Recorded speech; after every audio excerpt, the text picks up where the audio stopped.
Was she up in alone? Sung by Michael McDonald singing. Was she up in alone?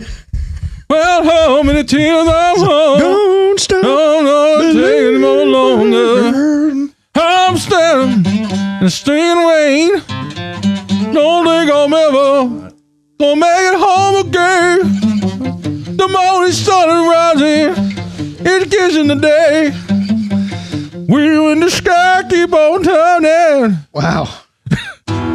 All right, so You're rolling, bud. I'm ready to go. recording. I'm going to record an entire album of hits as Michael McDonald. And the hits. And Michael McDonald will be like, that's my favorite record ever, man. Yeah, just do a show. Is that how he talks? A little bit. I don't know. From the Gettysburg Museum of History Studios, you're listening to Addressing Gettysburg. Hey, everybody. It's, the end of the year, and at the end of the year, we like to have a little fun. And it's one of the rare times where people have time, and our buddy Pat McGuire has stopped by to just have fun. We're just having fun. Just to check in. Yeah, we haven't seen Pat in a while. He hasn't been on the show in a while, and so we are... It's called protest. It was a protest non-visit, and protest absence, I guess I should say. And we finally patched things up, and we no longer are mortal enemies, right? Wow. And we are friends again. And so we said, let's get back together and let's get the band back together. Let's get the band back together. Exactly. So Pat's here, and he brought his producer, Parker. Hello, Parker. Hello. Hi, everyone. This is the first time, Parker, you're on this show. This is the first time, and I'm very excited. I've met you several times. Yes. And very momentous. Yep. And that was a great moment in my life. I wrote family that I hadn't spoken to in years, and I was like, I want to tell you, and I took a selfie when you weren't looking. Sure. And I sent that selfie to them with me in the background, and I was like, look, you won't believe who I just met. Yeah. And now they're like, right, I don't believe it. Who is this? Who is this? Is this the first podcast you've been on that's not ours? Good question. Yes. Hell yeah. I think it is. That's right. Good. Yeah. I had to think about that one. Well, and listen, I'll tell you something. This audience is first of all, they're rabid. They're rabid. Well, no, but I mean, a lot of because when you and Matt started the show, I had you come on. Did you have an episode out yet, or were you about to put one out? The number one was about to drop. So you didn't even have one yet, right? And I was like, well, let me have these guys on because then maybe my patrons will like them, and some of them will go and listen. And I do know for a fact that a handful of them still listen to your show. Dude, we have a really neat connection between listeners. It's actually really fun to see. Well, because unlike other people, I don't see a new podcast as competition. and it's not. We're going right to this. But no, but it's not. It's not to say though that I think that I'm better than anybody. It's just first of all, I know how hard it is to not let life interfere. Right. And so the odds of people getting past 4 episodes, like if I were a person who was insecure like that and thought they were competition, I would never do it. We'd also slash their tires. I mean, well, sure. Well, you gotta, you always have to make sure you have to have some insurance policy, Right, that's right. So anyway, it would be a real shame if something were to happen to your podcast. That's all I'm saying. Yeah. You got a really nice podcast. You got a really nice podcast. Yeah, these are nice microphones, eh? Yeah, it would be a shame if something happened to your microphones. Right. I bought scissors, is all I'm saying. Snip, snip. You need new cables. Oh, no, look at that. Your XLR is gone. Dude, is that the quickest we've gone to Jersey since, I think every time we do a show together, we get in Jersey mode. But you did Gabagool on our show. I remember That's what I mean. Yeah. But that started here. That did start here. Yeah, exactly. Yeah. Yeah, because you've never been in... You've been, but you never lived in New Jersey. No, I literally just have family, and I root for the New York Giants, and I love Bruce Springsteen. That's my Jersey. Okay. And Ocean City is a wonderful place. That's my connection to New Jersey. And you? No New Jersey I've driven through it. Relation that I know. I've driven through it. I prefer the Maryland Ocean City to the New Jersey Ocean City. So I've never been to the New Jersey Ocean City, but I've been to the Maryland Ocean City. You don't need to go to the other one. Yeah, I don't agree. I don't agree with you at all. Ocean City, New Jersey, far superior. Is it? I don't know. I've never. When we would go to the shore, I would go to North Jersey shores, like not South Jersey, or the northern shores of New Jersey, I should say, like Belmar or Avon. Seaside Heights, Sleaze Side, we used to call it. Gym Tan Laundry, that was you, that right? Was us, that was you, yeah. Well, yeah, actually. Where's your tracksuit? It's funny, the house they used for that, we used to rent, and I etched that on the wall, and I guess it was still there. They got it from you. And they're like, oh, dude, that looks cool, Gym Tan Laundry. Yeah, they got it from you. GTL. Snooki and all them, they made the situation, they got it from you. I think, by the way, I think the North Carolina beaches probably beat all of the beaches. I would agree. Talk about. Yeah, I think most of the beaches in the United States beat the Jersey Shore. Yeah. But there are parts of the Jersey Shore that actually are nice because the towns, they're way too rich for riffraff to go to. Right. So they take good care of their beaches and things and their town itself. But where the riffraff go, you got to watch out for broken glass, things like that. That's true. And they comb the beaches. Find anything yet? Man, we ain't found shit. We ain't found shit. That's right. As they drag their giant 50-foot combs, two men pulling them across the sand. Court is in the back. No, you're Colt now, dude. Yeah, that's a cool name. I like that name. Right. I'm named after a gun or a horse. How you doing, Your pick, buddy. Doing well. I also love Bruce Springsteen. Hell yeah. Oh, wow. Here we go. Yeah. What about you? I'm outnumbered. Yeah. I mean, finally some sense. Bon Jovi. Yeah. I mean, I do like songs of theirs, but I wouldn't say that. Like for me, Jersey is Bruce. Case shut. See, I'm so out of whack with my generation. For me, New Jersey is Frank Sinatra. I was actually going to go then there. Frankie Valli. You get older every time I have. Frank Sinatra. I know. Yeah, people I think forget about the New Jersey Frank Sinatra connection. Yeah, Hoboken. Those are not. I mean, they're great, but they're not ours. We're young guys still. I know, but I can't. You should be running still. You were born to run. Your generation, born to run. I just never could stand his voice, Bruce. But that's the beauty of Bruce. Bruce is like a bar band. Oh no, I get it. That made it globally successful. Here's what I will say about that. Careful. Yeah, no, don't worry. This thing's a tank. Okay. Don't even worry. If you guys want, you can lean them on the wall. You don't have to hold them the whole time. If I put it against the wall, it'll run away. Oh, okay. It'll leave. I've never been more comfortable than what I'm holding. It's like his worry stone. Let him hold it. It's your security blanket. That's my security blanket. That's what I do. No, I forgot what I was saying. I talk and I hold. That you're old. Oh, Bruce. You don't like Bruce's singing. You have no taste in music. Yeah, right. No, so what I like about Bruce though is I saw a clip of him of the E Street Band at a concert. I don't know, maybe 10 years ago, and it was "You Never Can Tell." That's exactly right. Did I tell you this? Yes. Oh, okay. So it was the Chuck Berry song "You Never Can Tell." Yeah. And they're like, oh yeah, like let's do that. Like it was just kind of like, well, what song, and so what key? So he's like playing keys. It was a teenage. Nope, it was a teenage. Like trying to find the right key. I love that. And then they put it together with the band, and it's like, all right, horns, you got the ba ba ba, and all that, and then they freaking do it. And like it was great, and I go, okay, now I understand why people. You got to see him live. Oh yeah. But the albums, okay, I'll give him. I like Jersey Girl. You better say Jungle Land or we're fighting. I never heard. I don't know if I've heard that. Is the fight going to be back on? It is the greatest moment. How's it go? We don't have real beef, but we'll create beef. But dude, it's got the greatest sax. It's the Freebird of saxophone How does it solos. Dude, I'm not singing, the Bruce. Streets alive with secret debts to pay. Contacts made, they vanish unseen. Kids flash guitars like switchblades. Hustling for He the raps? record machine. Yeah, I mean, basically. Never heard it. Never heard He doesn't really rap. Dude, this is a great song. And flashing guitars like switchblades is a great lyric. That is a great. No, look, the guy's got talent for sure. I just never. And I think you and I think we like the New Jersey guy who sang about New York famously. Yes, Francis Albert. That's right. Well, because he was the first one. After him, it's Elvis, then it's the Beatles. But Frank was the first one that all the to do what teenies went nuts for. Okay. Because remember, he started as a young man too. Yeah. We think of him as an old man, but he wasn't. He was. I mean, his whole life. Once. Back in the 1800s, he was a young man. Yeah, no, I love that stuff. Anyway, so how's the show going? Dude, it's been going great. We had a huge, I guess what? It's been almost it's been probably almost 2 years since I've been up here. So a lot has happened in that time. It has been 45 years since I've been here. Most of it really, really good. Some of it recently earth-shattering. Tell us. Well, most of the good stuff is just, we've had a ton of really great guests. So if you're familiar with the History Things podcast, you know that we're a lot like yours, conversational based, right? But we went the route of not picking a singular or sort of like regional topic, and we just kind of bounce around. So we've had really good guests that talk about, like the Lizzie Borden murder, so some true crime there.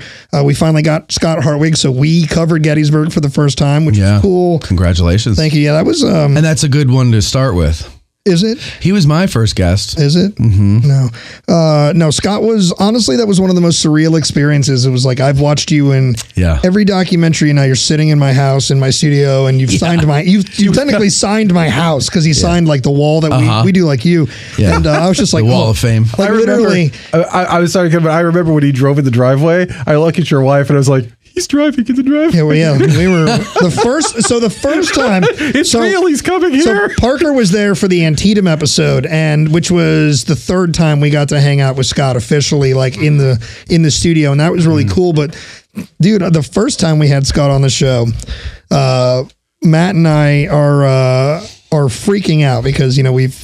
Obviously, you're having nerdgasms, right? Massive amounts of respect, right? We all suffer from the imposter syndrome of do we even belong here? And here we have one of the Mount Rushmore guys coming, to talk about Gettysburg, to sit in on my house, our studio, and as we're waiting for him to pull in the driveway so we can greet him, my neighbor across the street is getting arrested by a drug task force. So Maryland, my Maryland. So we're looking out the windows. Welcome to the show, Scott. And my town is normal. I live in a very nice, quiet, rural town that less than 1,000 people. What happened with the neighbor? What was he getting arrested for? Honestly, we looked into it and we found out dude was pushing fentanyl. So for me, on a personal level, like get fucked, don't care. Right. But so we're not really sure what's happening, because here's what we see. So like we're looking out the front of my house, and suddenly unmarked cop SUV pulls past the house real slow. Also looks at my house, which kind of tripped me out, because I'm like, what are you looking at, buddy? And he parks a few houses down, then another one. And then another one. And then looking in the other direction, more of them coming up, and they're not pulling up to the house. So they're basically bulk parked within like 3 houses left and right of my neighbors across the street. 2 get out, and they start to approach the house, and they realize the guy that they're inevitably looking for is standing in the backyard. But we can see him because he's in the side of his backyard. So I can see him looking right across the street, and whatever they say, they get this guy to come out from behind his fence. And as soon as they get him to come out, they throw him in handcuffs. And because I guess he said something to them, that the cops allow him to go to the front door and basically say, hey, Dad, I'm getting arrested. But like at any minute, this whole scene is playing out, because then all the cops show up and then all the dogs show up. And as we're waiting for this to like play out, we're like, Hartwig's going to roll into this driveway as this is happening. Yeah. And I'm like, even though this has nothing to do with me, still, this is what he's going to remember about coming here. And I was like, oh God. And I kid you not, dude, the final cop was pulling down the street when he pulled up. So he didn't see any of it. Oh, good. And did you tell him? Yes. So as we learned, he's an incredibly humble and just really cool, normal guy. Yes. And so after we got comfy and things like that, at the end of the episode, when we finally admitted, like, dude, we were nervous, here's all this stuff, we told him, and he cracked up. He thought that was hilarious. Yes. He's got a great sense of humor. Which I remember pleasantly surprised me when I met him, because I had the same thing as you. Yeah, you're like, I grew up watching him on the History Channel. Whatever. It just seemed like he was on every Civil War journal that was out there, right? 100%. And but I had met him before. When I had to have told you this story. When I had Getty's Bike, they were holding auditions for a Park Service video. And so I went in and auditioned for this part. I forget the line. Dying Union Soldier number 4. No. It was a cheesy thing for kids, right? And it was like, just about the parks and everything like that. And it was, a really contrived story about these people that would never, ever really care about how stuff works. And so I had this one part, and I had to run up all kind of out of breath and exasperated and saying something. I forget the line, but, whatever. It was one line. And I actually worked at it because I wanted to do this. And I'm terrified of auditions because they're embarrassing, right? And so I go in, I do it, and it's like Scott, the director, and one other person. I go in, do the audition, and never hear from them. So clearly I didn't get the part. Oh, man. So then I leave, and 8 years later I come back, I start doing Addressing Gettysburg, and Scott was, because I knew his wife Barb from her office was right near the bike shop. And so, obviously we start talking and everything. And I find out that she's Scott Hartwig's wife. And I was like, oh, Scott's your husband? She goes, yeah. And I go, so I'm doing this podcast. And she's like, no, you're screwed because he remembers your audition. You sucked. She goes, oh, you're the one who was bad in the audition. We still laugh at your tape. I knew I remembered you from somewhere. No, so she's like, I asked her, if she thought that he would come on.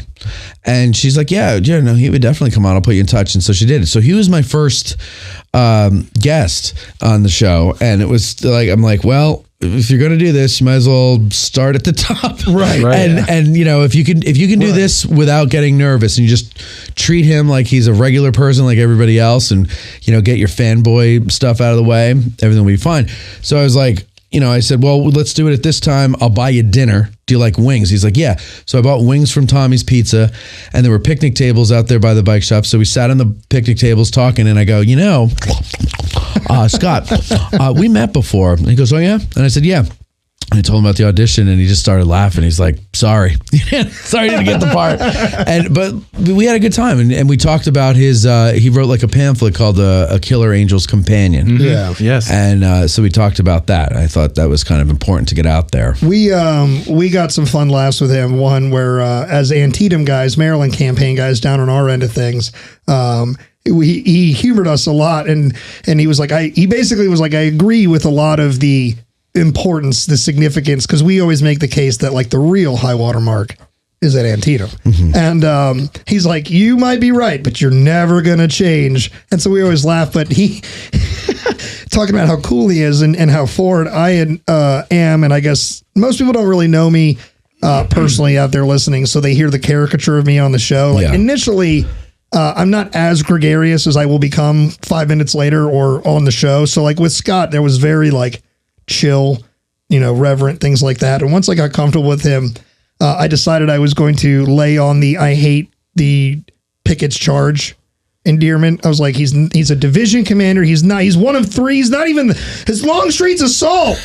And he loved that I like raged that out. And so when he came back on the show for the Gettysburg memory episode, so we did one that focused on the campaign and battle and the one in the aftermath and like the decades that came to follow. And in that episode, he stops at one point. He goes, and I'm doing a tour over at and he looks at me and he goes, over at Longstreet's assault. And I was like, hell yeah. He remembered. And I said, I'm going to forever just say that I got Hartwig to change that. He's like, I don't know if I'll write it, but anytime I'm here type of thing. I was like, that's great. So. Did you know, like, he's actually a very talented guy. He plays piano. Did you know that? I didn't know that. No. I did not know that. Yeah. That's I haven't amazing. heard him play, but I hear he's good.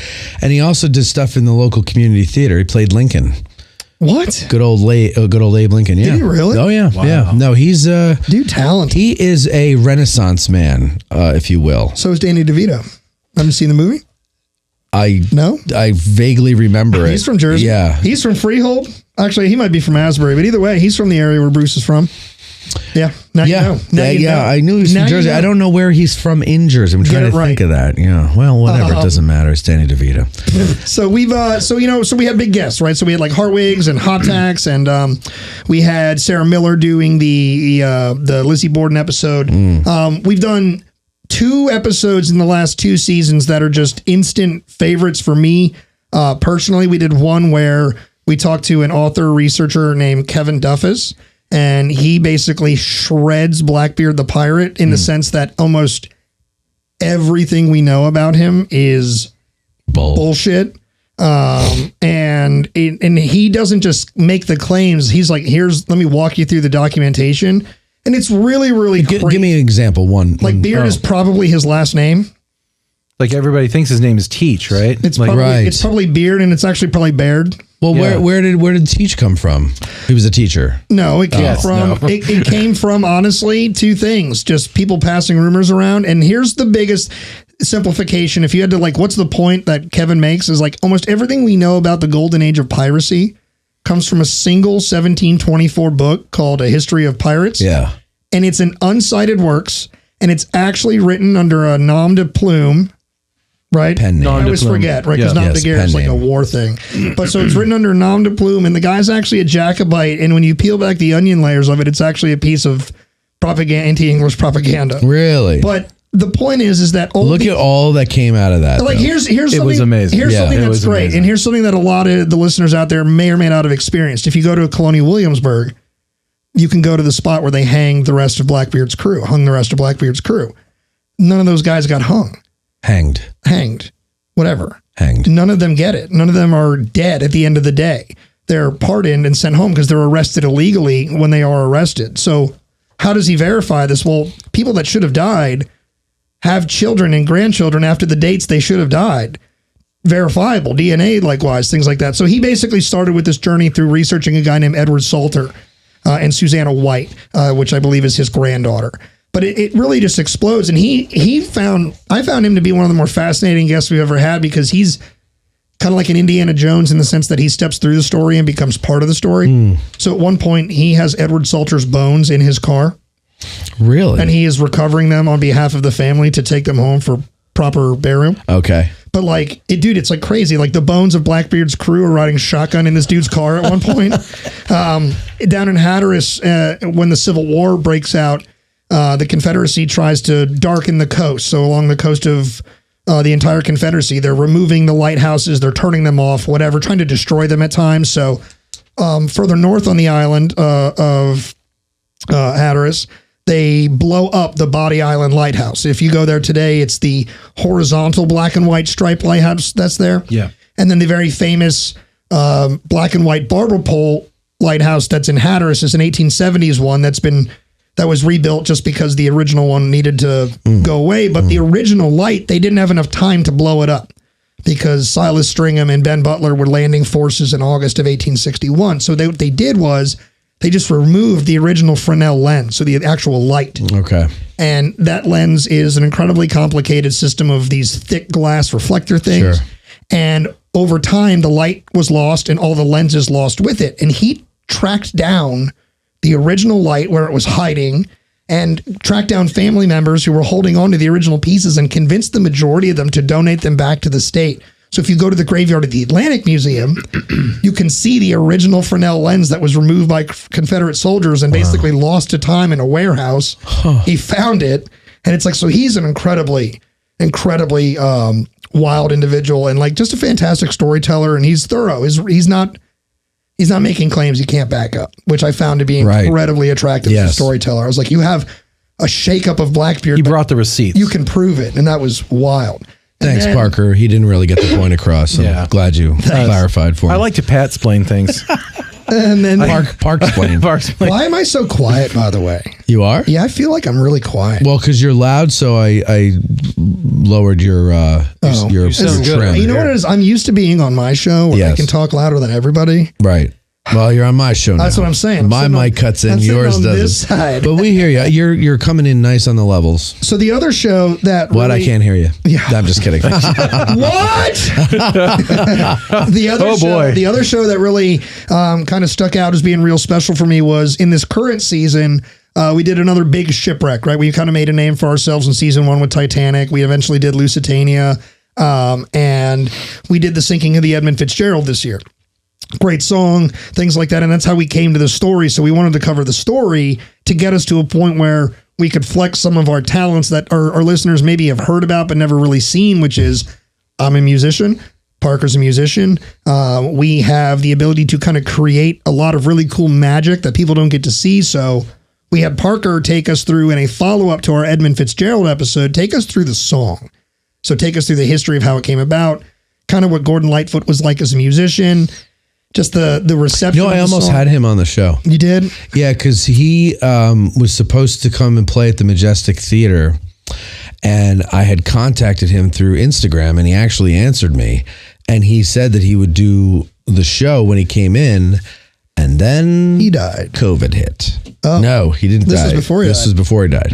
And COVID hit, and then he never. And I don't know if he ever actually. Yeah, because I think COVID hit, and then I think they had him rescheduled, but then he died or something like that. Because Parker went and saw him, I think, post-COVID. I saw him post-COVID. Where'd you see him? Down at Tyson's. I thought that was Tyson, in okay. Frederick. It's about 5 or 6 So months then maybe. before So that. then if he was okay, then he must have been back at the Majestic, and the I night just missed before it. he wasn't. It was at the Weinberg in Frederick. That's what it was. Because I was saying he was in Frederick, right? Because he was at Weinberg like the night or two before, and then he went down to Tyson's where I saw him.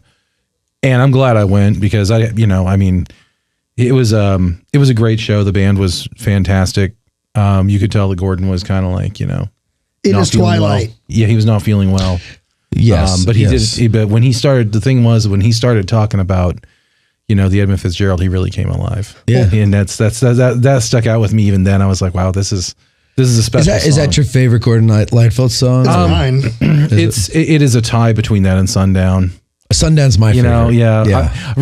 I recently I'm really starting to like a lot of the songs off the Summertime Dream album. Actually, Sundown and If You Could Read My Mind are my favorites. Oh, If You Could Read My Mind, Race Among the Ruins, If You Could Read My Mind, Carefree Highway, Early Morning Rain.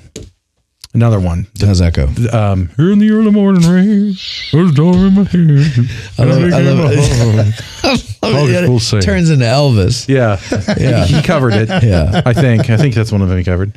But it's those are some of my favorites of his. I think for the audience that's listening now that is not familiar with your show yet, you should really go over and check it out because you do have.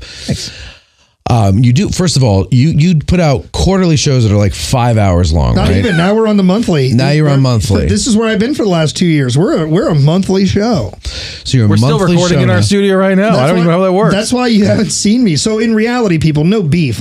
Life got busy. I've had new children. I got a new job. No beef. Although there could be beef. Yeah. But we might start some beef today. Oh my no, goodness. we don't have beef. For 2 years, we took the show away from that original format. Why? Turned it in because I like telling stories. Yeah. And I like talking to people. Right. And I want to grow this show. And it's not because I want to be famous, which is an idiotic goal to have if you want to. It's not a goal. Well, if you're starting a history podcast, you're not going to become No, famous. of course not. Well, I mean, you could, but like. Some people might know you regionally, but if you go to Oklahoma, the chances are slim somebody's going to know you. But it's A show no about matter what Gettysburg you in do. Gettysburg, you're the mayor, obviously. Right, sure. Right. Whatever you do, though, like if what do you want to be when you grow up? I want to be famous. Well, that's not a occupation. Like that's a result of an occupation. Tell Kim Kardashian that.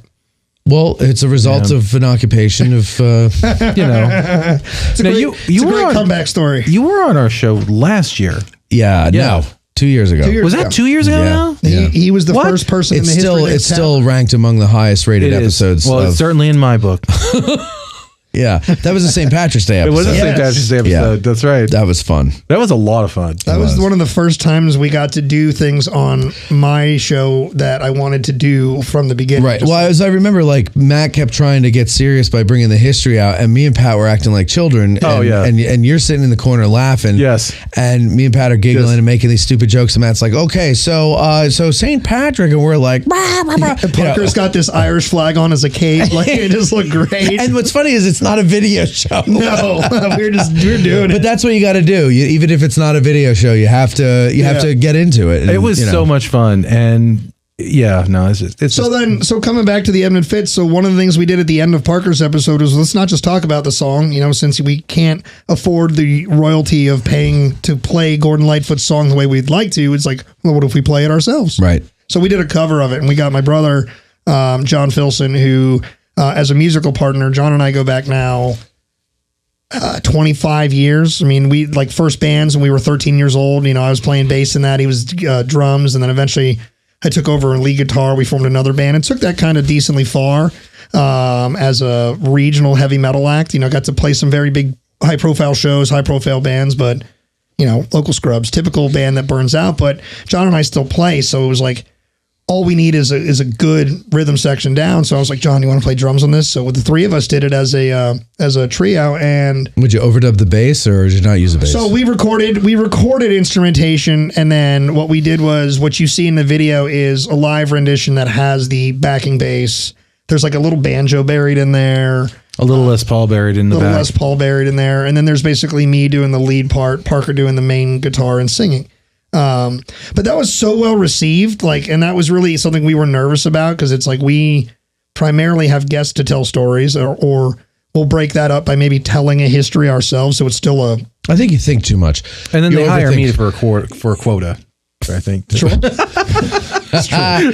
So, very true. I think you overthink things. Like, people, if it's well done, people will like it. Yeah. You will get the occasional jackass who will comment, I don't see what this has to do with history. But that's not who your audience is, obviously. No, right? Our so hate comes in the form of two things. It either comes out of nowhere. What kind of hate do you get? So here's the hate. It's either directed at our guests, and we've only had like 2 instances where that happened. And one was wildly off base that it got no response. In fact, both times have gotten no interaction or engagement. Well, one was just like, that was dumb. And the second one was somebody was shitting on Hartwig. We left the comment up because you could just, the person showing their ass was like, I can't stand the sound of his voice. And I'm like, what's wrong with his voice? Dude, I don't know. I find it very soothing. I listen to it before I go to bed. It makes no sense. Yeah. Otherwise, was he talking about Hartwig or yours? No, it's Hartwig. And then that's the other hate, because the history world is not usually prepared for a personality like mine. Yes. So when bombastic, when people come to the show, they're like overwhelmed by me and they don't understand me. And the people that reach out negatively, honestly, we're never going to be the listener that I want to target anyway. Correct. Because you automatically came ready to be annoyed by something. Yeah. And not open to seeing like, okay, well, maybe at first this is a little off-putting, but maybe there's something to this, and giving it a chance. Well, and the reason I do my show and the reason we started it was because I'm a firm believer in not everybody is everybody's teacher. Yes. And in our world, a lot of people don't even engage in it because they were taught one way, or they heard history presented in a certain voice, and like, I'm loud, I'm chaotic, I'm covered in tattoos, I played in a heavy metal band, and like, you can also, if you're like me, you can also be engaged in historical matters, discussions, preservation, conservation, like anything. You can be in this world. And so being my authentic self really mattered. So when we get hate, it's usually directed at me. Like, if you go on our Apple podcast one of the top ones you'll see is like, love the Lusitania episode, had to turn it off, Pat's a bit obnoxious. I'm like, you think? Try being the guy, motherfucker. Your wife's like, try being married to him. Right? Yeah.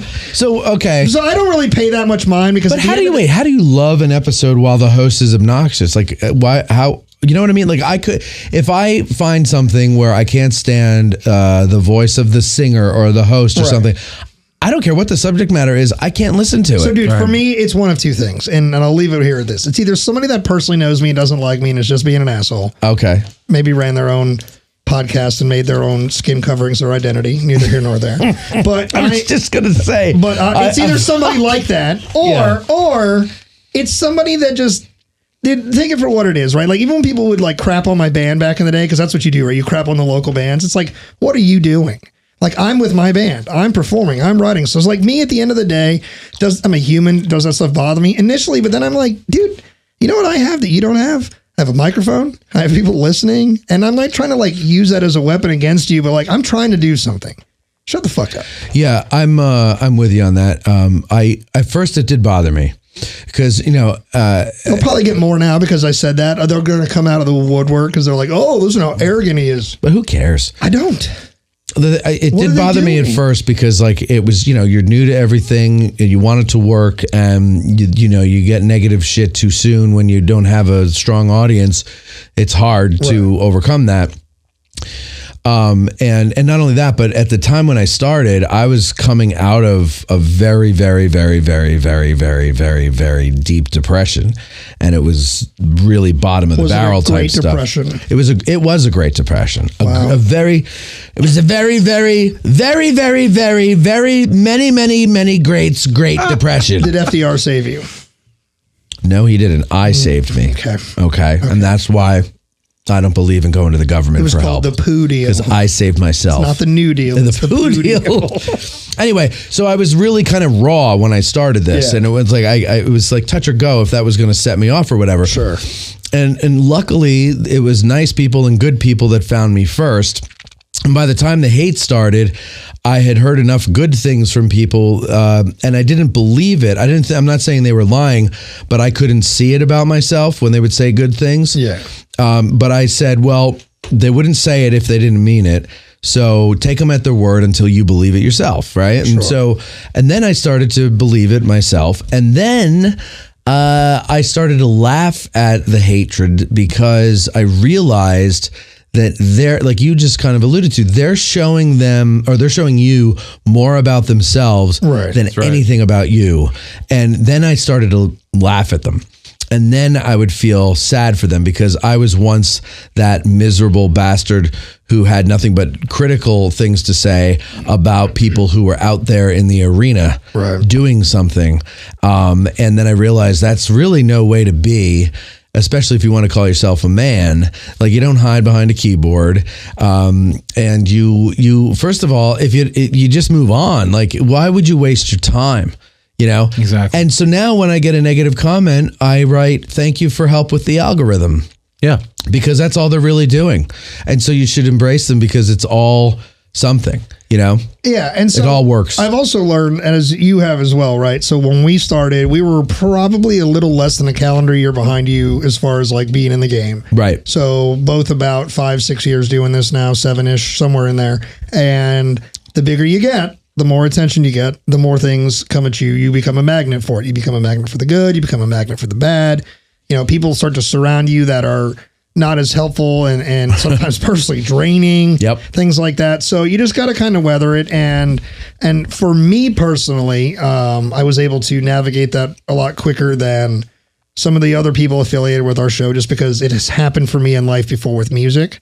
Would you say that your background in music and bands prepares you for this a little better than maybe somebody who's just like, I got an idea, I'm going to do a podcast? Yes, in two simple senses. I got an idea. I'm going to do a podcast. If one, it makes me a better performer behind this microphone, like right away. Like I know you can rock the mic. Right, I know what charisma is needed. Yeah. But you're not full of yourself at all. No. Jesus Christ.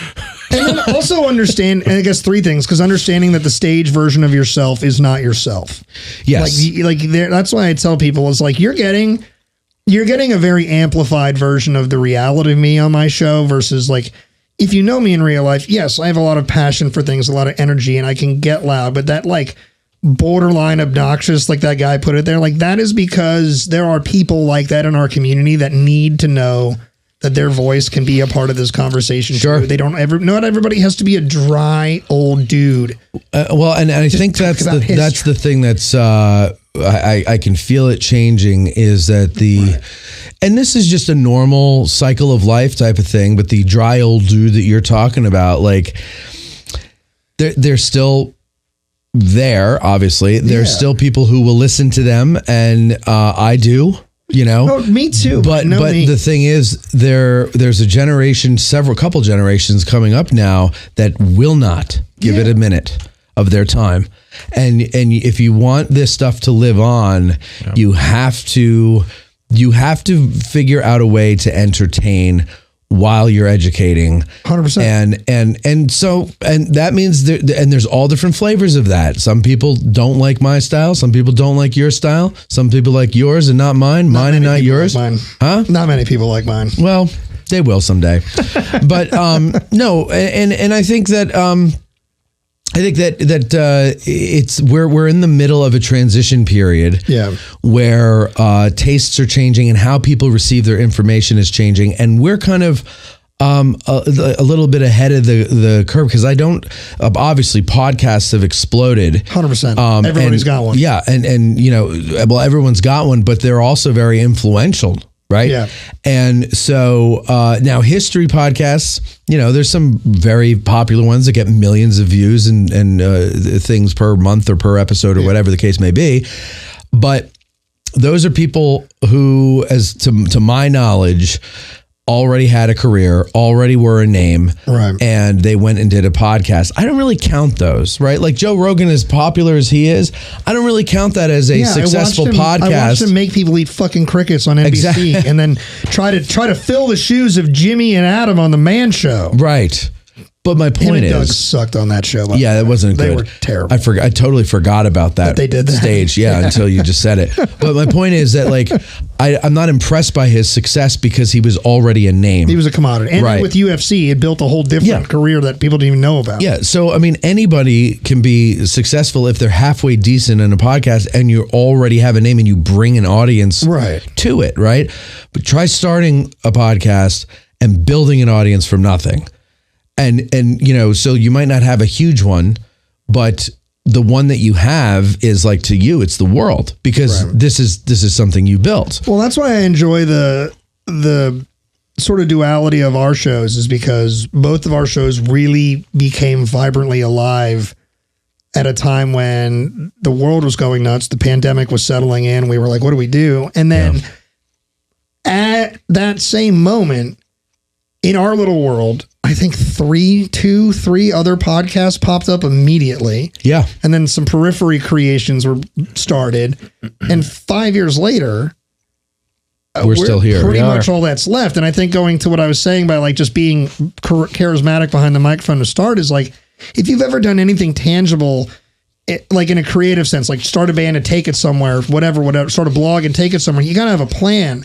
And so like, I kind of knew that coming into this, I couldn't just wing it all the time. So structure mattered. And then, dude, I kid you not, the most infectious thing in the world is just energy. If you bring energy, people will want to be around it. Mm-hmm. So it's not even just energy like me being excited. Like to me, I wanted to switch our logo almost immediately upon making it because I didn't feel like it was vibrant or popped. And like now our show, when you look at it, there's all these colors. Yeah. It's like, oh, what is that? Yeah. And so just like stuff like that. But so I like the one where you had the tricorn hat on, you like the cocked hat? the old one. Did you know? But I do see what you're saying though. The Listeners, new one is more vibrant. Can I talk directly to your listeners for a minute? Please do. Hold on. Let me turn off our microphone so we can only hear you. Go ahead.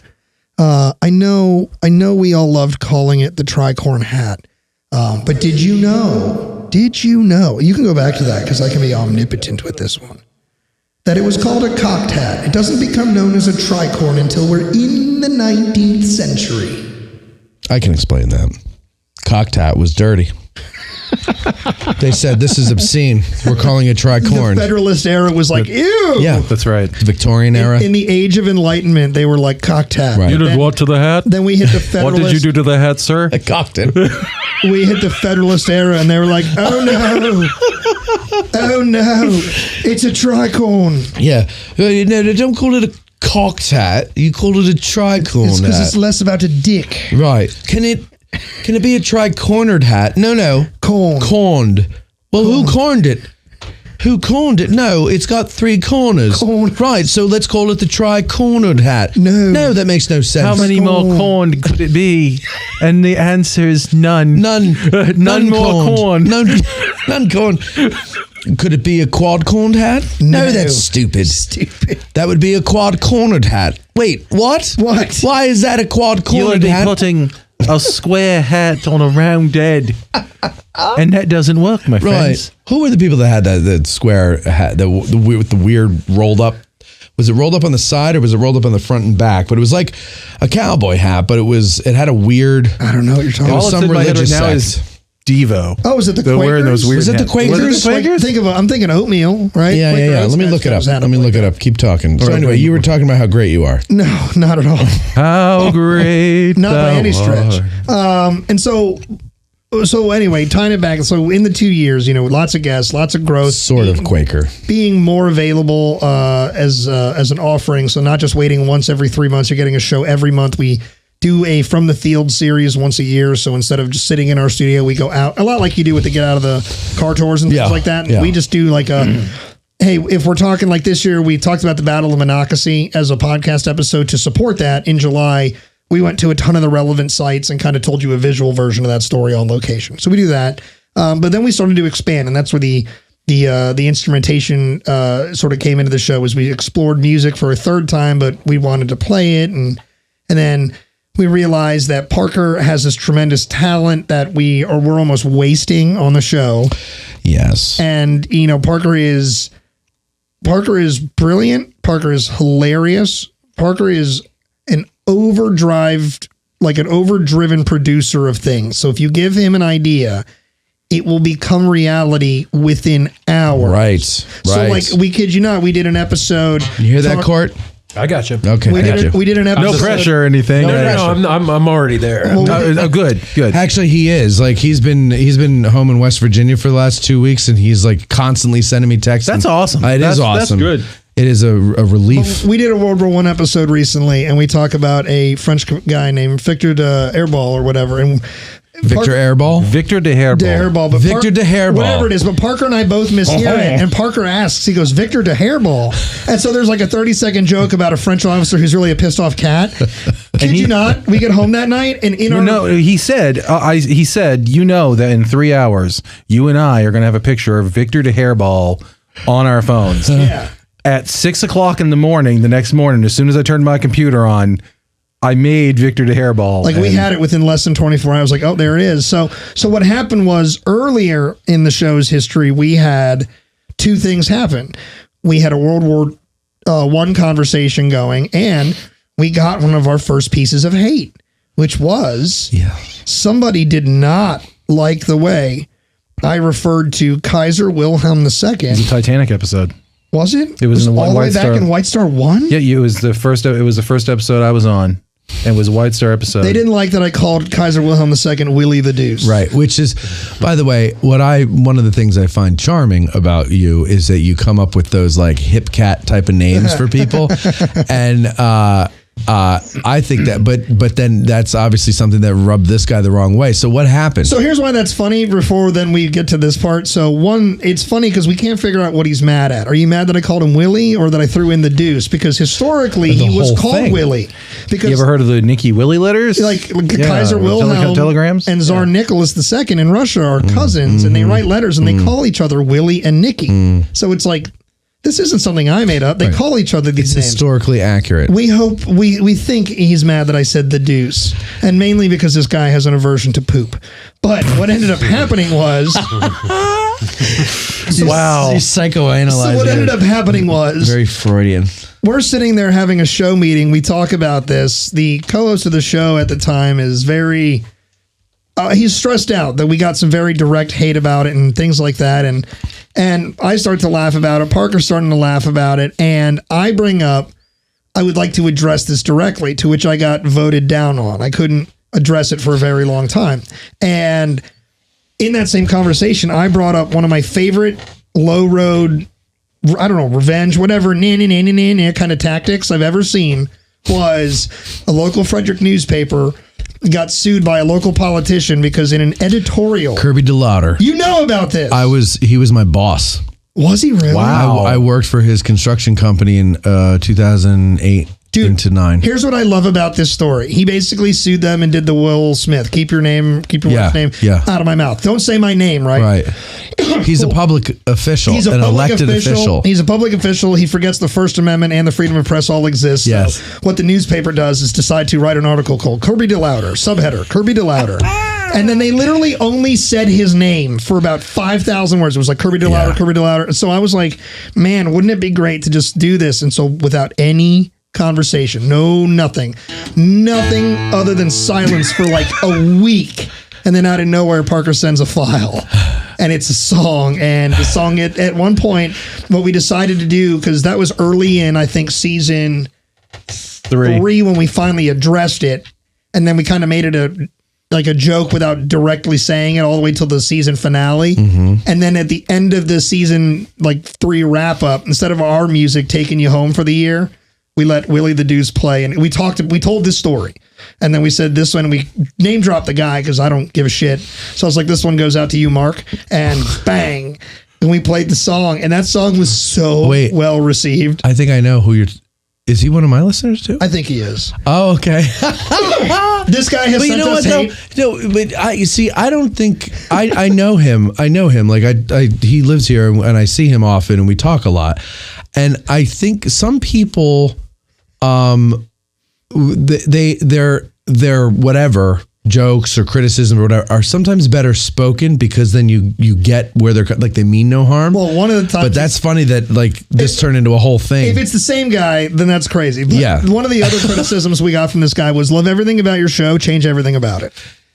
Like, but he didn't actually say it that way, but like he said, that's essentially what he's saying. He literally said, I love everything about your show, but here's what I would do. And all these changes fundamentally undo our show. So get a new host. Cool. Yeah. What was it? He said, shorten the length of your episode. I'm like, well, we're a long format show. Like we're not. Like we are multiple. We could spend a week listening to an episode. Yeah, I listened to the Titanic episode. It took me 2 weeks to listen to it. Yeah, but I loved it though because I really am interested in the Titanic, and so I listened to it every time I was in the car. Well, I don't have a very long commute, so it took me 2 weeks. And here's this thing, right? We all have this thing called the pause button, dude. Turn it off. If you're mad, turn it off. I'm not sitting there holding a gun to your head through the recording, being like, listen. So yeah, like, it's you know what? It's really funny though. This is a human thing, I guess, because I remember, growing up listening to Howard and people would call in and complain about what a pig he is and how dare you say this on the radio. And he'd be like, why are you listening to it? Yeah. It's like, I hate your show. I don't listen to it. He goes, well, you sure know a lot about it. And you're like, how are you? Yeah, like, if you don't like it, don't listen to it. I don't understand that. When did adults become children where they can't control the stuff they listen to? I don't get that. But no, I know Mark. He's not a bad guy. If he's it's the same guy, and I never judge him. No, I think it is because I think I remember you telling me, and I think you remember. Do you have his last name too? Don't say it. I'm not saying it, but I do. I absolutely know. I remember you telling me this story when it happened, and I was like, oh, I know him. He listens to my show too. And he gave me a hard time about something one time too, and I thought he hated me, but then I would bump into him. He's like, hey man, how you doing? And we just talk. Still like responds like positively. He's like, loved this episode. Yeah, so I'm like, no, all right. He's not. Yeah, he's like, you confound me. But what's funny about it is he probably didn't mean to be mean or any harm, and then a song came out of it. So why don't we do this here? Grab your guitar. Yeah, can we do it? Because this is a song that cracks me the hell up. But I have to tell you, I said this to Parker earlier. I was like, Parker, if you release this song as a country song and you don't let anybody know that it's from a history podcast, because people hear history and they just immediately shut down, right? And I was like, if you just release it as a country song, you have yourself what we like to call a hit. And I think right now, let me turn your mics back up now that I got the reverb there. So why don't you guys do Willie the Deuce? This is written by Parker. Yeah, this is the first time we've actually ever recorded it. This is the first time we've played it together. Okay. Great. Here we go. I'm going to put my mic in the air so we get the room as well. All right, guys. Whenever you're ready. All right. 1, 2, 3.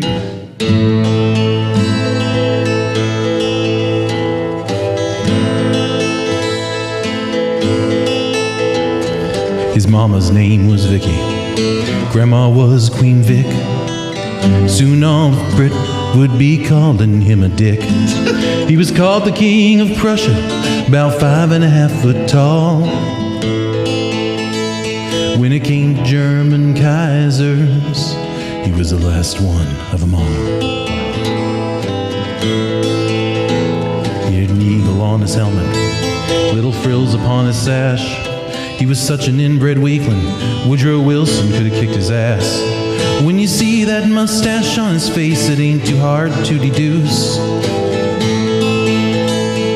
The Kaiser that you're looking at is Willie the Deuce. Willie the Deuce.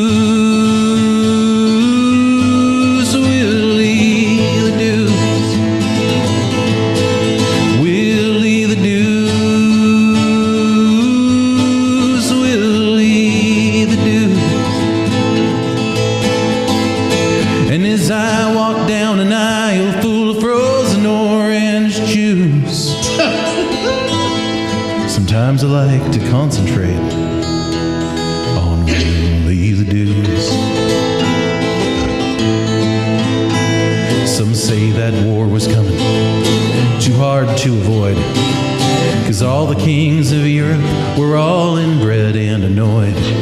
But Austria and Hungary, he found himself a line. But as the war drew on and on, Willie's power would decline. The war waged on in horror. 4 bloody years would pass, till finally Woodrow Wilson came to kick his stupid ass.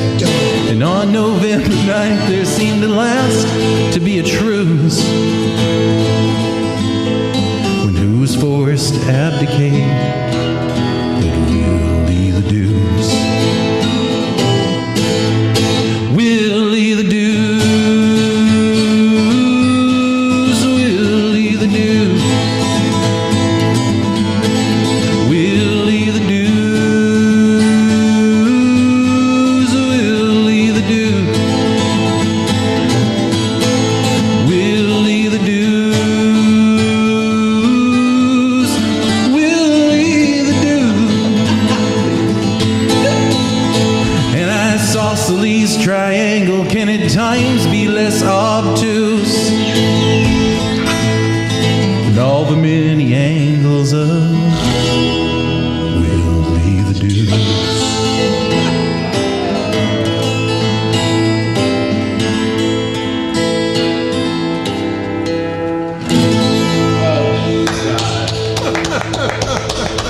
Thank you. That is lovely. Thank you very much. I love that. Willie the friggin' Deuce. Wow, boys. Wow. Let me just turn off the effects there. There we go. Wow. Beautiful. Beautiful. I loved it. I love Willie did it. I mean, really, like, that's actually a good song. Well, thank you. Thank you very much. Yeah. It's all Parker's. Yeah. We love it. This is what I like, though, about things like criticism and things like, just critique in general. Like you said, you're not threatened by other podcasts. I'm not really threatened by, like, critique in that manner. Yeah. I look what that did. Like, a critique made something creative, and I'm enjoying it. So like, it's that is a great point. So time for Parker on the mic, because what this did was it got the light bulb going in his head. The little hamster wheel started spinning. The little hero. And then suddenly a whole production that has a very clever play on words as a title came about. Parker, tell him about the Spaghetti Western Front. the Spaghetti Western Front. Okay, what is that? It is a Where this is going. this is a work in progress. I don't have a particular end date for it, because it's just, there's a lot of work involved in it. There's a lot of things going on with it. Right, sure, A lot of moving sure. parts, but basically it's a some mostly comedic view on the leaders and the happenings in World War I. And not distasteful. A very hilarious story about that. Yes. Well, that's the thing. Like, When I think of funny stories, I think of World War I. right. Well, and that's kind of what I wanted to avoid. Like, what I want. You're not mocking it. No, I don't. I have no problem mocking a military leader, mocking a public official. Sure. Zimmerman, Woodrow Wilson, Willie the Deuce, obviously. Sure, King obviously. George V, Yeah. Nicholas II. Those people, they're fair game. Sure. Why? Because they're public officials and they're there. And they have a lot. Right. And I've already, in this kind of musical that I've envisioned, this whole thing, there are moments in it where we kind of bring it down to earth a little bit and we remind people, there's real humans out there who are suffering, there's, The song's called French Orphan. yeah, we follow Willie the Deuce kidding. with a hard cut to French. French and it's just a French kid weeping with a, He said, all I have left is my bottle of wine. Hey, Papa. Oh, Papa. Papa Diver Done. Oh my God, poor And, French orphan. I'm a And- bastard. It's better than my 2 bullets joke earlier, by the way. I'm not going to repeat that Oh on my the air, God. by the I'm way. glad that happened off mic. that Yeah, was that's a not gonna- terrible. Beals fans would be Lord, I very apologize. upset. Lord, I What apologize. is that about? Don't pick me down in the Guinea. But no, we the goal is that we want to bring it back, and we realize that there's real people there. But one of the things that, like Pat was just saying a little bit ago, if I can explain a little bit Oh more. my God. You got time? But no, something he said a little bit ago was like, not everybody learns from the same teacher, not everybody learns from the same person. someone, like when I played the song for a friend of mine that I worked with, I just sent him like the first verse. I hadn't even finished the second verse yet. By the way, I think I skipped a verse. You probably did. I think I did. Anyway, They got the idea. yeah, it's fine. But I was Play it again from the start. Yeah, from the start. Take it from the top. Back to one. Back to one, everyone. At least you got the line about the isosceles triangle. That is the good one. That's my favorite one. Yeah, I think I missed the verse about him falling in love with his cousin. Yeah. I think I missed. Oh, What a yeah, shame. dude, that's What a a good shame. one. Tell us that one. At birth, his hand was Just play it. Just play it. All right. At birth, his hand was crippled. As a kid, he bit a prince's leg. He didn't care much for Bismarck. He preferred doing his own thing. Fell in love with his cousin once, but you know she shot him down. And after 99 days, his daddy died. Little Willie Got the crown. That was worth it, wasn't it? The best part of the recording of this song is it's got all the trappings of a good country western shuffle. So yeah. it's like, Yeah. all that stuff in there. Right. He's got the little. the sound of the guitar simulating a ricochet sound. He's got the snare drum shuffle going in the Yes, background. Yeah. Yeah. Oh god. And that's funny. but the whole thing is like after I sent this to my friend, he was like, "Whoa, I didn't know that Willie the Deuce, where Wilhelm II was like he fell in love with his cousin. I know he was this inbred. Wow, that's really interesting. They're all inbred. And I know he just didn't realize that. And I said to myself, I was like, well, it's already done something. You know what I mean? The song's already right. The song's already. If that's the only person who ever learned anything from the song, that's wicked cool. Yeah. You know, and that's the thing. Like you can disseminate information in a lot of different mediums. Yeah. You don't have to just be sitting there memorizing names and dates. You don't have to just do this or just do this or that. There's so many different ways you can use the media nowadays to really like educate people in a really positive way. Mm-hmm. Nothing other than just with humor. You know? And by the way, like what we're doing, you're not supposed to. It's not a college course. It's a primer, and you're supposed to go and look into it more. Like that's the goal for me at least. Like I just want to introduce you to something, and I hope that you'll go and look into it more because 100%. That's where you learn, but that's where you kind of get the joy of learning. Yeah, right. Out of that, and if I could get somebody interested in World War I or learning more about these people. I know that as I'm doing it, I'm learning a lot as I'm just going along. Like I'm covering things. I'm still, what is the word I'm looking for? Just new. Parker is a combination of crazy meatloaf and Weird Al. Took the words right out of my mouth. What I mean is Weird Al. Parker has this great need to write big operatic music. Sure. Like he's got that meatloaf, like all my songs need to be huge. Dramatic. And I don't know why I did Michael McDonald there. It's probably because we did like 35 uninterrupted minutes of Michael McDonald impressions pre-show. But then Parker. Oh, here we go. To be created. Was it alive? She mustered a smile for his nostalgic tale. Scooby-Dooby. Never coming near what he wanted to say, only to realize it never really was. Dude, Parker's keeping She time. had a place in his life. He never made her think twice. As he rises to her apology, anybody else would surely know. Wow. He's watching her go. What a fool believes.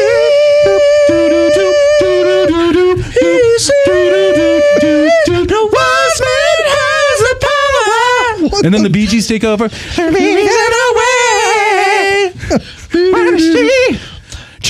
I remember living long. If we're supposed to be selling our show to your listeners, if they were sharks on CNBC, they'd be like, and we're out. yeah, they're out. not. Yeah. Sorry. Sorry. Come on, Mark Cuban. And with that, I'm out. I've got Did I just get fired from a job I don't get paid for? Somehow our show lost listeners, and this episode isn't even out yet. All right, I've got to breathe a little bit. That took some oxygen. Yeah, it did. We're gonna do our shows like this from now on. If I have to hear Yamo be there one more time. Be there. If you buy this TV, I will throw in the DVD. Yeah, I'm gonna be there. All right. Anyway, so you were saying. So anyway, Parker, I used to be the great derailer on our show. I think I will be passing off that title shortly. Our show now will have no tracks. That's right. We're not even going to bother putting the railroad on the track. That's right. It's just going to go away. Okay, so let me. You've made a couple of references to this, and you said our show now. Yeah. So big changes. Big change in personnel on the show. Huge changes. Of course, Did you say they're huge? Huge. Bigly changes. So let's just say it History pretty things, straightforward. wow. By the time this episode is actually hitting your ears, Yes. we are well past the date of Friday, December 20th, which is when Matt Border's departure from the History Things podcast became official.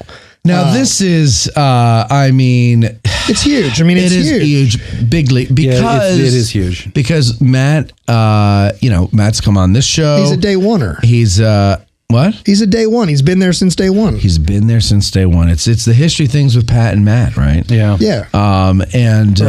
It was. But okay, so he's moving on. Yeah. Long story short, man, you can call it creative differences, but that always gives it that people beefing vibe. Essentially, not at all. This show, unlike your show, on our end, this show still lives very much in the hobby world. It's not our job. Matt and I are both professionals. It's not a multi-million dollar dynasty. Sure, right. Neither is this one.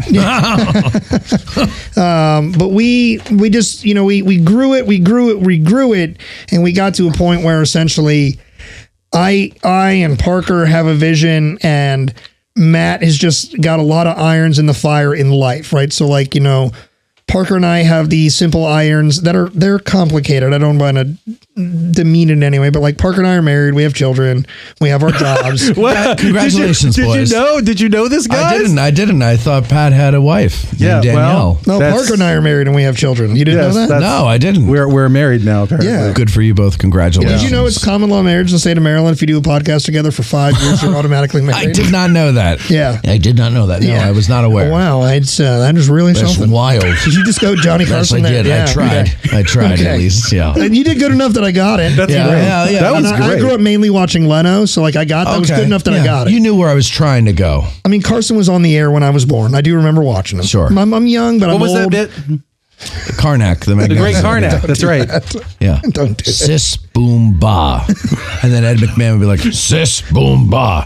And he'd be like, he'd open the envelope and he'd be like, name the sound a sheep makes right before it explodes. Is Ed McMahon Or when it explodes. Is Ed McMahon the Mandela effect thing going around right now? Was he Yes. the one that worked with Publishers Clearinghouse? So no, it was a different one. I just went through this a couple weeks ago with my girlfriend. What? Somebody was talking about it at work recently that they're like, I remember him doing it. And I'm like, It was a different thing, like the Publishers Clearinghouse, but it was like Family something Clearinghouse, or it wasn't. Because publishers were the people that I think came after the Super Bowl.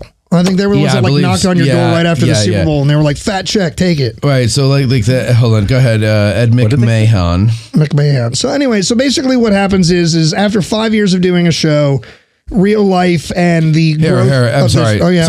Sorry. Clearly, it's not important to talk about. No, nobody cares. Ed McMahon never worked for Publishers Clearinghouse. What?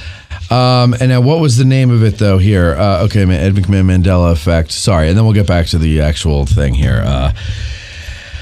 Let's see. I said Publishers Clearinghouse. Definitely Clearinghouse. Say it's some sweeps. Nobody has the name of it. Oh, American Family Publishers is what he worked for. Okay. Oh, that's where we got the name Publishers from. Was from Yeah, and I think that's the confusion because they were both very similar. They were very similar. Yes, but no, Ed McMahon was not with the Publishers Clearinghouse. Okay, but it's he was like with Carson. Though. Okay. He was with Carson. All right. So, but I wasn't wrong that there was like a thing going around, like kind Correct. of now-ish about now it. there's like a big thing. It was like, don't you remember this? Do you remember Berenstain or Bernstein? So to me, it was the Berenstain Bears. You remember Stain? Well, I yes, because I remember Steen, like EI, not the. Well, AI. so I remember specifically, like we somebody in my class had called it Berenstein Bears, and then one of the little goody two shoes was like, "It's Berenstain." Oh, okay. Yeah, and so That I kid's was a like, cop okay, now. and then from that, yeah, exactly. He was a plant from the other universe. Yeah, she. So Berenstain is what I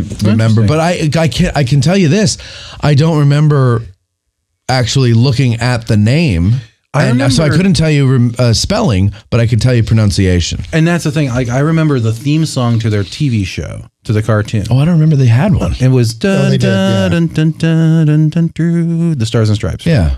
And they said, "Oh, we are the Berenstein Bears," and they said Steen. Steen, And I was like, and that's where I remember it from. And I was like, unless the animators of the show also from another dimension, from another galaxy, perhaps. Whatever. Perhaps, yeah. You know, Oh, sorry. How deep can we say? You know, this is all a result of. Perhaps. This is all a result of them shooting Harambe in 2016. They killed the that's gorilla, right, yes. and shit's just been whack ever since. Nothing has been the same. Right. So, What was the slogan everybody had? dicks out for Harambe. Dicks out for Harambe. That's right. Dicks out. Oh, you All right, get so that cool anyway, voice, huh? You were saying. Oh, you just had to go deeper than Parker. It's like, I have the button. You were saying. Go ahead. I will have hydrogen, and Would you My say? voice will drop down even deeper. This is When you witness say- protection, Pat. Witness protection, Pat. But I'm not Pat. I'm Witness protection, Pat. I'm Brian. I've changed my name because I'm in Wow. witness protection. Wow. Dicks out for Harambe. Parker's like, how do we get that effect on our board? That's So what happened with Matt? So Let's get on with it already. What happened with Matt? So- Matt Borders, co-host of the History Things podcast. yeah, say his name again. Matt Borders, co-host of the History Things podcast. Now say former. Matt Borders, former co-host of the History Things podcast. This is sad, man. It is sad. It is very sad. It is sad. It actually is. It's one of those things where, like, honestly, in plain speak, the dude has just got a ton of shit going on in his life, and he can't commit to what we're trying to do to grow the show.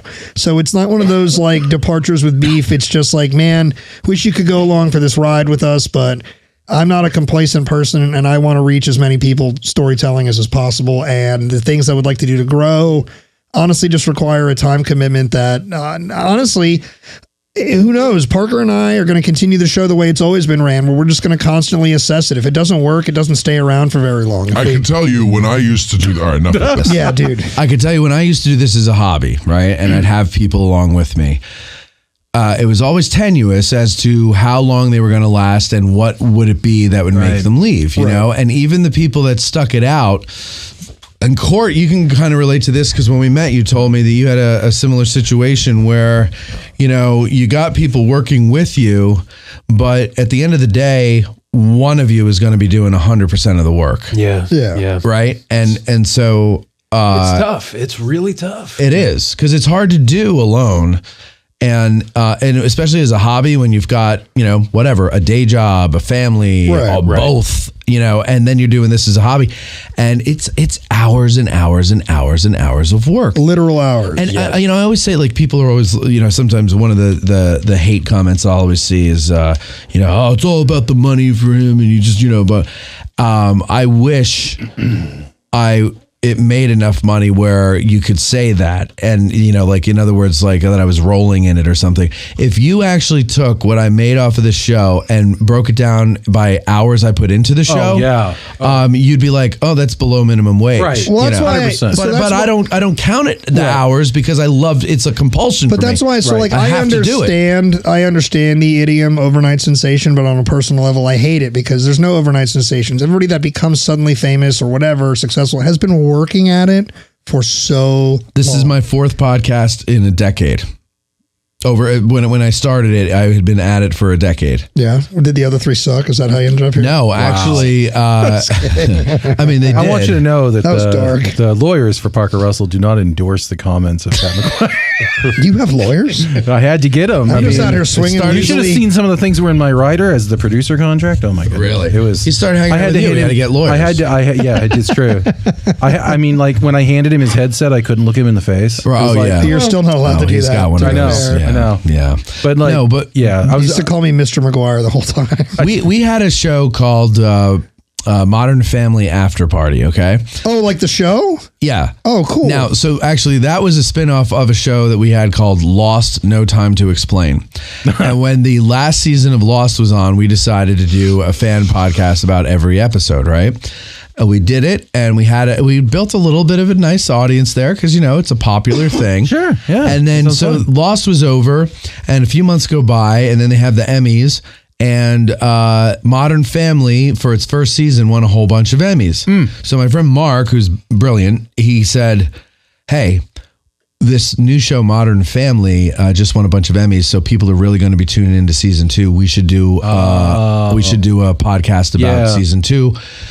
Because it was still early, like the networks and the shows themselves didn't even do podcasts at that point. They started doing theirs after we did ours. Well, that's what I was going to say. Like right now, like I remember when Picard came out, right on CBS. Oh God! And they were Star Trek. Here we go. Yeah, that's right. Star Trek in Maine, all the way.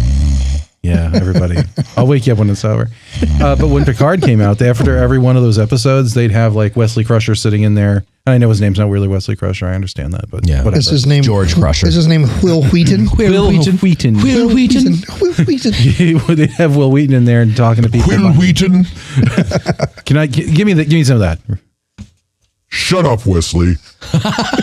God damn it! That was good. Anyway, but that's the stuff that they're doing now. This was stuff you guys are. So you pioneered. So we were I wouldn't say that. We were the first Modern Family podcast. Okay, and then there were others after that.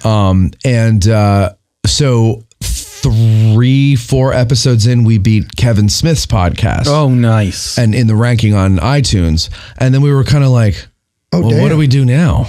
No, but it was like we got spoiled pretty quick. So we finished out the season, but we never continued it because then my friend and his wife had babies, and then or a baby, and then the other friend who was on the show, he and his wife got married, and they got a life dog. gets in the way. But meanwhile, I was the one who. What'd you say? Like me and Pat, like you guys, yeah. They had a family like you guys did, or do, and no, but life gets in the way of these things, right. and not everybody has the same dream. Right. I have always had a dream. Different dreams. How do you not have that queued up? Well, I do, but it's not on my. You have the entire movie queued up on your laptop? A lot of the famous lines. Okay. My laptop's home. I forgot to bring it. Anyway, so but no, so we got like early success with it, and we just and then life got in the way, and you stopped doing it. But I was the one that was like, well, I want to keep this going. I want to do more, and so any chance I got, I tried to do other shows and everything, but all of those shows taught me something that I applied to this. Yeah. And so that's why this worked. It's not because it's such a great show. It's not because I'm such a great host. It's because I used lessons that I learned before. And the big thing is persistence. Yeah. You have 100%. To be 100%. persistent, and you have to do it, and you have to expect to go it alone until somebody comes along and says, I want to help you. That was Eric, the producer. He was the first one to do that. Right. Oh, yeah. And then when Eric left, there was still a lot of momentum going, and I rode that wave a little longer, but then I started to feel the weight, because what happened was when Eric came on, he took some things off my shoulders. Sure. And then the show grew and more things went on my shoulders and then when he left, all of his stuff went on my shoulders with the new things that were on my shoulders.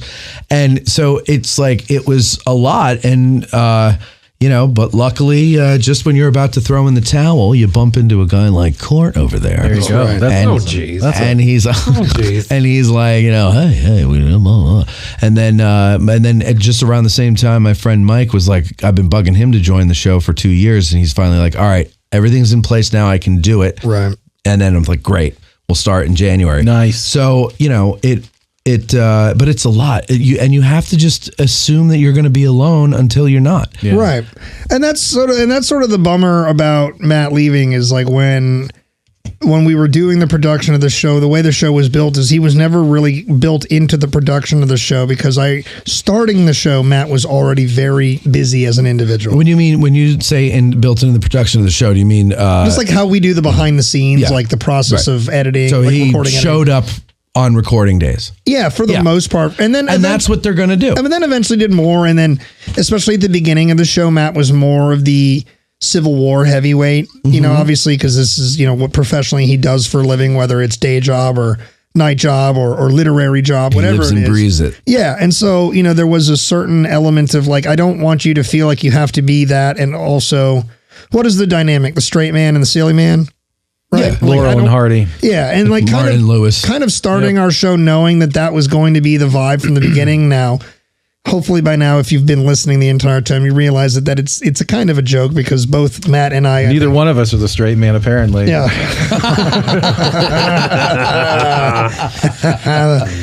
boy. Just when you mess up, boy. you redeem yourself. That's man. it. That's That was it. good. That was funny. But I've got to get that. Yeah, you do. We've got to get that because Yeah, this is a great board. DLZ creator by Mackie. that's great. You got to get it. but where we're at is just essentially it's time to take the next step forward. And if we do that, and Matt came along for the ride in the way that we intend on it, it would just cause everybody an immense amount of stress. And that's not what the show's vibe has ever been about. Because you feel like, and this is nothing against Matt, but like when you're in that situation, you're dragging the person along with you. And I don't want to do that. Right, Like if you're not hearing, like this isn't your job, right? So like if you're not enjoying it, man, and it's not saying that's what was going on, but it's like if we go to do something new and it stresses you out because you have barely any free time to yourself, and then I ask more of it of you. Yeah. I get Well, that. yeah, and you don't want to let, like in his case, he doesn't want to let you down, and so it puts a lot of pressure on a person, and especially when again it's not his dream, it's your dream, Right. And so he's coming along, and Parker's. It was just the right time to part as friends in a professional sense like this, right? Like Matt's not out of my life, Right. Like Matt's one of my best friends, Right. but it's just one of those like. The time to part as co-host of the show has arrived, and honestly, Are you co-parenting Parker? no, I got Parker. I You got custody Parker of now, so now, yeah. Oh, but yeah, you guys have your own family now. Yeah, we have our own family, but no, it's just one of those. It's very I bittersweet was like a because breakup, like hook up. Like Weird. who fighting over the dog? Yeah. Who gets the dog? But it wasn't. No, but it's not. We're acting like it's this horrible divorce. But no, it's not. it's not, and absolutely it's not. It is bittersweet absolutely because not. like I always knew this day would arrive. Dude does what he does professionally. He's part of a Civil War roundtable. He's an author, and you can find him on battlefields and things like that. Dude is busy. When you think you're busy, Yeah. you're not as busy as Matt Borders is. Yeah. One thing he did, I want to cut in because one thing he did behind the scenes that you don't necessarily think of as part of production was He drank all the sodas in the fridge. What a bastard. No, but for me to grow as a person, I was lucky enough. I got to tell him this with space, luckily, but I want the whole world to know it. Matt taught me how to be a better researcher. He taught me how to be a better interviewer. He taught me how to be like for a lot of these episodes, it was, cite your sources. And I actually like that because what it did is it actually,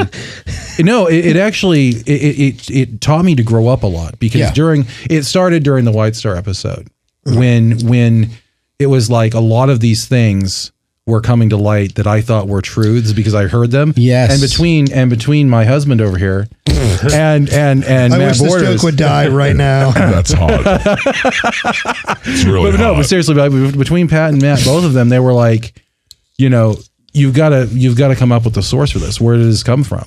And Matt challenged Parker a lot. and that's good. Yeah. There's nothing wrong with it. That's you don't grow if you never have any meat. You have to have meat besides milk. You got to have that protein. You've got to have, So basically, it just we love Matt. We love Matt Borders. 100%. Matt Borders is a legend. We love big him. shoes to fill. At some point, he'll come back as a guest on the show because Matt is still a fantastic storyteller. But 100%. the time was just. He's got other things that he has. That's to what I take mean. care So of the right way now. that I phrase it, and we just wrapped up recording on our year-end show, which is now also Matt's finale, even though you will hear him after his finale because we had episodes already recorded, was, the show's always been produced organically and the seasons of Matt's life changed. And I'd rather be a good friend than a good co-host. Yeah. And the right thing as a friend is to be like, dude, the ride is over. And like that really sucked because selfishly, I love hosting the show with Matt. Sure, you had joy, you had fun, you had seasons in the sun. Oh yeah, man, we did. Wow. Yeah, that's really beautiful. Talking about Thank you.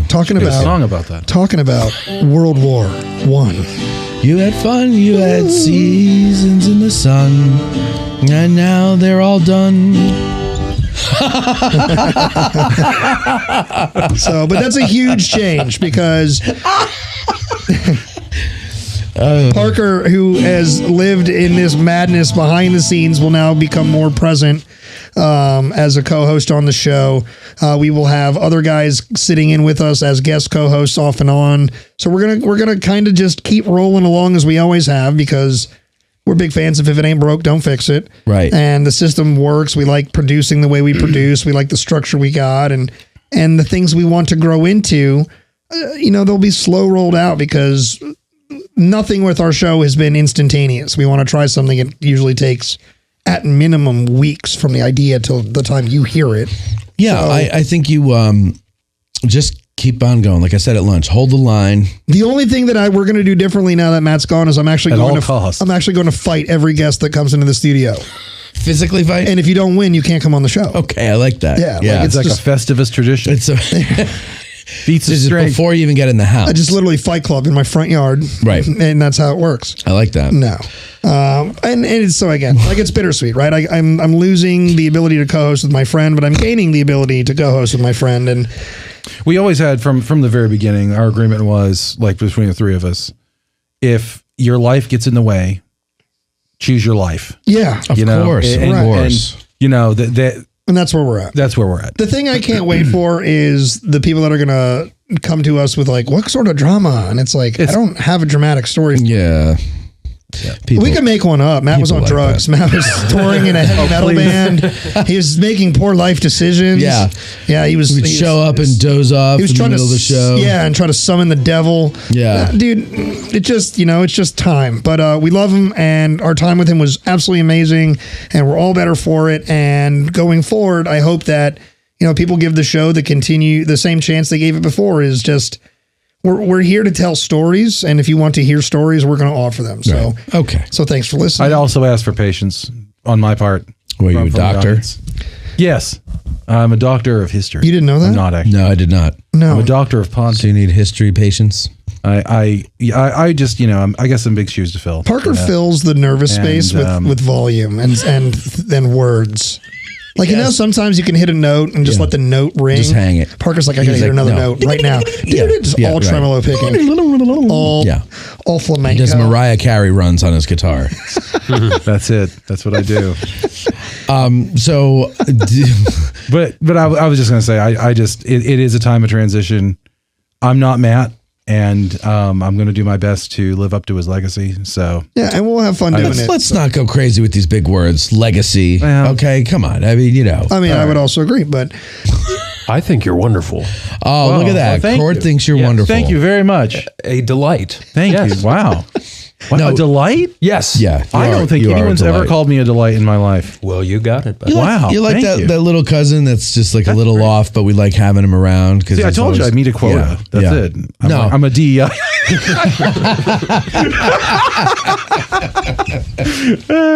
Boy, that's funny. I think what I like about you on the show is that you're someone who can collaborate with Pat, because you're both creative people, you're both musicians. Yeah. You can speak that same language and you can have fun with it. And you can, the Willie the Deuce is a great example of that. Right. How you just Pat didn't say to you, go home and write a song about this. You did it. And that was probably the first time I realized that we have something special in Parker that I would say that I always knew existed. Special. Definitely special.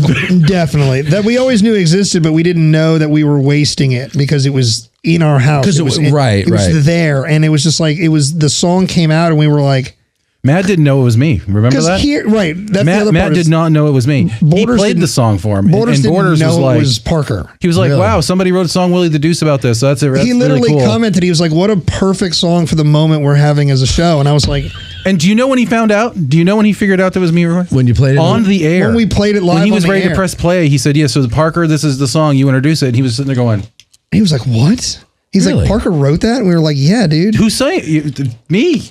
Who recorded it? Yeah, you have a good voice. So, thank you. Thank you very much. So, so that's basically definitely when you're doing Michael McDonald. No. Court, cut the mics. He has no power over the mics. I'm going to pull the plug. It's all me. Just go find the breaker and just kill the building. How about Neil Young? Can we do Neil Young? Or maybe Randy Newman? Take a look at my life. I'm a lot like you. No. Old man, take a look at Oh, there you go. Of course, got it. Do you know Harvest Moon? I know Four Strong Winds. What is that? I said, do you know Harvest Moon? And you said, I know Four Strong. I didn't ask about that. I know Say yes or no. This is my world. Okay. This is my world. Do you know Harvest Moon? I know Inagata Devita. Yeah. Okay. It's like, are you playing Aqualung right now? Right to Jethro Tull. I don't. But how about Smoke on the Water? So that's basically the 2-year update. You know, in the time that I've been gone from appearing on your airwaves, we got the show in a position to do our first live show, to explore music, a lot of things, big guests, and then life changed professionally off mic, away from the show, and we just had to make a decision as a show, and here we are in this new world. So, all right, coming up in season 6, there's going to be things you're familiar with, things you're not familiar with, and we hope you stick along for the ride. But we're just kind of going into the end of this season, because I don't know when you're actually putting this out. I think it's soon, but before New Year's. But we're going into the end of this year, just like very grateful for a lot of things, that we had a 5-year run with one of our best friends, that we have the opportunity to continue it, that we're surrounded by great friends and supporters. Like one of the things we talk about on the year end is the facilitation of the History Things podcast via Matt Callery, because the show sounds really great, and it always has, and that's been a direct byproduct twice now. Our show in the wouldn't be what it initial launch, and then right, because you have my old equipment. Oh yeah. We have like the old equipment. We have the old. We have the Destination Gettysburg rig. Right. You do, like the 5 years ago, 6 years ago rig, the original rig, and then you have the new one. Right. So here's where we're at. So we had committed to doing our first live show ever, which we did 24 hours on the Ridge. We did a 90-minute slot on night 1. Yep. So we set the bar real low for the rest of that event. But we were going to... You got the larger audience of the podcasts that were there that weekend, from what I saw online. Interesting. And I was there, and actually I have to tell you, you inspired me to get back into doing that. Back in the game. Great. And what we're doing this year Mavericks is re-engaging. We're recording our anniversary shows in April and May. 3 different Saturdays up there at the seminary. And what I liked about it was I think I counted 15 people in the audience. I don't even remember it. It was something like that, right? The audio makes it sound like there's a lot more people there than there was. And that's what I realized. When I did a show there, we had a different configuration where we went on one end of that whole 3-room section. Oh, they filled that whole place with sound. Right. And so we squeezed 60 people in there. Yeah. Right. A little too much. Definitely way too hot. Yeah. And because I wanted it to sound full. But then what I noticed was with the dozen people, you guys, it sounded full. And as long as you have Mike Lentz up front with his loud laugh, oh my God, it sounds like a lot of people, right? So I'm like, I don't need 60 people in here. I could do it with a dozen or, 15. I would say somewhere between 12, 15, at most, no more than 20. But it was just the way they were positioned, the acoustics of that room really took off. And the first time I listened to the recording, I was like, we were not that busy. Right. No, I know. And that's what's so great about it. So I was sitting there observing that, and I go, you know what? I'm going to do this again. And so we're recording our 3 anniversary shows there, and we're using the Ask a Guide format, and instead of people submitting the questions like they normally do, we're going to let the audience stand up and ask the question. Like we did? No, I'm going to have a mic in the audience, and then I'm going to... Oh, you're going to do that? Well, no, we didn't turn our mics. Remember, we had mic number 4 on the stand. Yeah. I'm going to do the same thing. And we had Mike Lentz sauntered up to it. Yes. And he did not ask us 6 questions. Kind of disappointing. He's under contract to reserve that just for my show. I say a reputation was built and was not delivered upon. No. If you're listening, Mike, you owe us 5 questions. Don't blame him. It's just his contract. You know what? So, Mike, that's I dubbed you 6 questions. That is a trademark of the Addressing Gettysburg show. Mike, you owe us 5 questions. Yeah. Well, you owe us 5. As long as he doesn't do them in a row, it's okay. He's probably sitting at home like shaky. He's like, what do I do? I signed a contract? I'm nervous. No, anyway, so That was a great night, though. So we're gonna. No, it was a really good night, and you guys, you did a great job too. And I was like, and so I have to tell you, you inspired me to get back into it because I lost my confidence in 2024. Like it was a hard year. It was a very hard year. I was very busy. I started off very busy, and I was exhausted by March.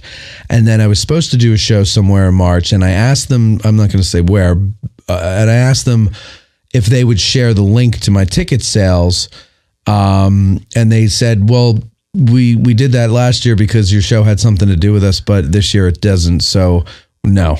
Damn. And then they're like, well, we'll do it if you're actually going to do the show. And I said, well, I'll do the show if I could sell the tickets. I'm not going to do the show for my health. Yeah. And so they, when they were like, well, it doesn't have anything to do with us this year. So I was like, all right, then I'm going to cancel it. And they're like, okay.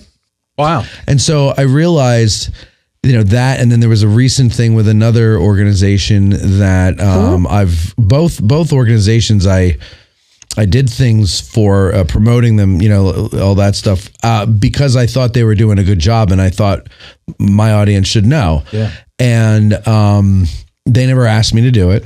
I never asked them for a dime to do it.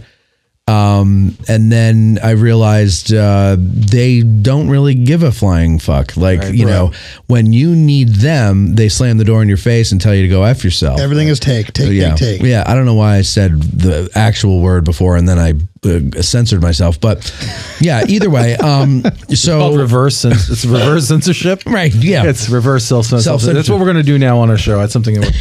And so...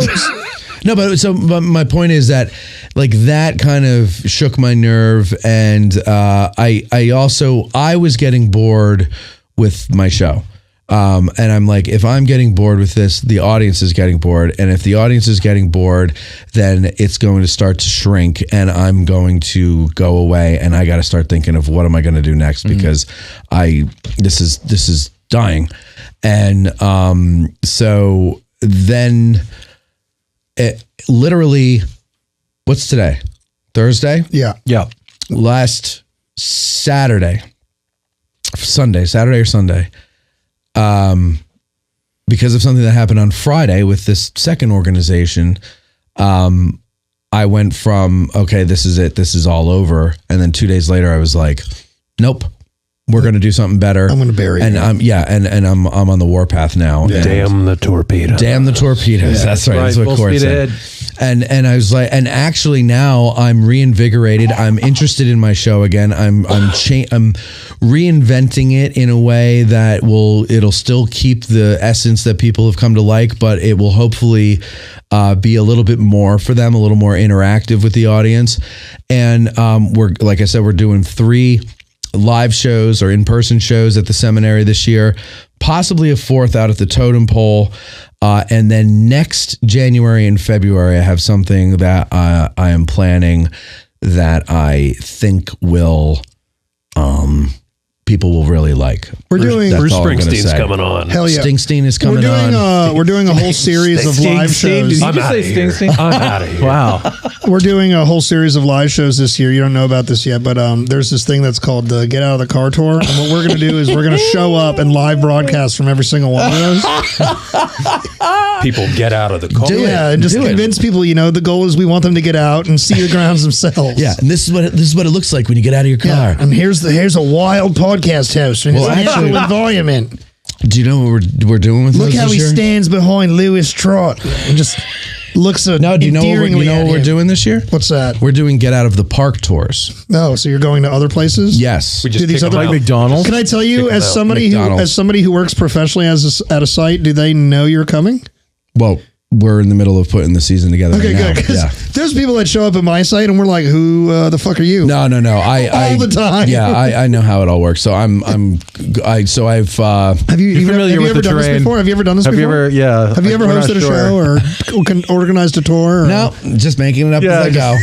Just let me take this. All right, well, let me finish my compliment to you, jackass. Oh, okay. So you helped us technologically at launch because we were prepared to use microphones and a computer computers in one way, and then we sat with you at Destination Gettysburg in studio number 1 for you. Right. And we were like, well, this is obviously better. And as a musician, that set made a lot of sense to me because it's essentially an analog board. And I know how to run one of those. So we got, I guess you could call it hand-me-down stuff. And it really helped us launch on a strong foot because a lot of year ones sound terrible. Like if you listen to the first...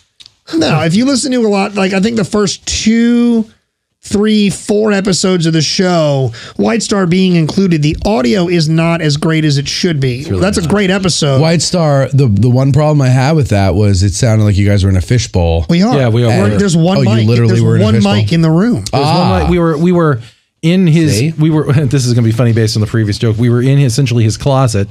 Gathered around a snowball mic. Gathered around a snowball mic, and that's how we started. That's how the show started. Yeah. Well, okay, but whatever, it worked, right? And the information was still good. Yeah, right. You know, so our charisma and got us through the first technological hump. Then we got this better equipment. We had something special. And we rode that all the way through 4.5. That's what they called it. I guess 4.5 seasons because. As we're preparing to do this live show, we're still running that rig, which is a computer. It's the board. It's the processor. Yeah. And it's like, oh, shit, I'm about to have to, plus the mics, I'm going to have to take all this on the road. And it's like doable 100%, but it's a footprint that to put down in the space. And just one of those randos where I caught up with you. We're doing lunch and it was like, do you want to buy this board from me? And then that board essentially eliminated the need for the processor and the analog board. And it was like, oh, the show now can be ran essentially on one device. On one device, yeah. Yeah. And it sounds better than the other one. That board was the best thing I've seen since this. Right this here. This is better than our board. That's what I'm saying. Yeah. Like this board could kick our board's ass. But there's a board in between that you can get, which is also more easily portable, and I think a little better. You have 6 mic inputs. Oh. Hey. And I used to use that up until I got this one, and the only reason I got this one because this has 4 mic inputs. The only reason I got this is because of effects like this. Hell yeah. And also, it just a lot of control over every channel. Yeah. You know, and so, you know, with the reverb effects and then the EQ and the compressor and the gate and all this other stuff. So you can really sculpt your sound much better with this one here. And that's what we're growing into. Yeah. So like, honestly, the step we've just recently made, which you helped facilitate us, is about as much of a step as I'm ready for right now. But dude, it was a huge step. Thank you so much. You're welcome. I mean, literally, we pulled off that live show with just ease. Like all we had to do was worry about if we suck or not as hosts. Yeah. Because You don't have to worry about the technology. Technology was easy, and so now That was my job at the time. and so now we're running, you know, the show in a much simpler way. So you know, obviously, I'm big on compliments in person. We shout you out on our year end for this, but like, thank you because that was a huge thing, and we're very grateful for that. Look, I always liked you guys from the minute we met. Yeah, and we're linked, bro. Yes, linked. we We're are. bald. We have beards. That's right. We're wearing sunglasses inside. And Yeah, I didn't get that memo. Yeah, we're douchebags, and we have a lot of the same ideas and sensibilities and inspiration and influences on this stuff. But also, we're both aware that what we're doing is not what's normally done. In this arena. This is a weird thing to do. It is a very weird thing to do, and so we're kindred spirits in a lot of ways, but also, and we root for the New York Giants, which that sucks. That's true.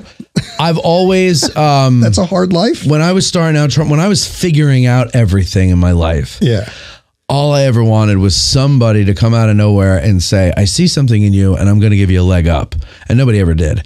So now I'm making it like my mission when I have that opportunity to do it, and I had that with you guys. Grateful recipient, like very good. I'm glad. Humbly grateful. Probably can't ever repay you. You're a much bigger show. Like I got $5 in my wallet. Do you want it? No, you could just pay literally me as you get the money. Yeah. If it weren't for our 2 mats, our show would be Do you want nothing.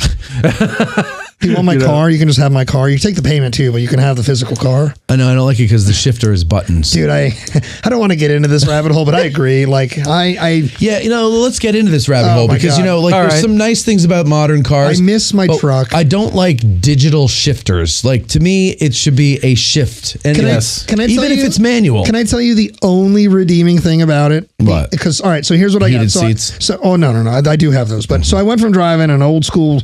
I shouldn't even say it like that. Jesus Christ, a 2009 Dodge Ram 1500 Hemi, right? Sure. So column shifter, which now they've moved a lot away from those things like that. Yep. And I have a 67 mile one direction commute. So driving that truck over 2 mountains, that distance. A lot. Oh, over mountains. Yeah, oh my I go over Braddock and South Mountain gas every day. every other day, right? 100%. Yeah. Oh. So I have 2 children. I live in the modern economy. That's untenable. So downsized, whatever, but we traded it in and I got myself a GMC Terrain 2019. Yep. Great car. Good on gas, real smooth. I love how it turns quiet when all the windows are up. It feels like a cockpit. The shifter is annoying as shit. Because it's not a shifter. No, but here's how I figured out how to not be annoyed by it. So what it is it's all buttons. Yeah. So you turn the car on and off by the ignition button. Hate that too. The park is a physical button with a P on it. Yep.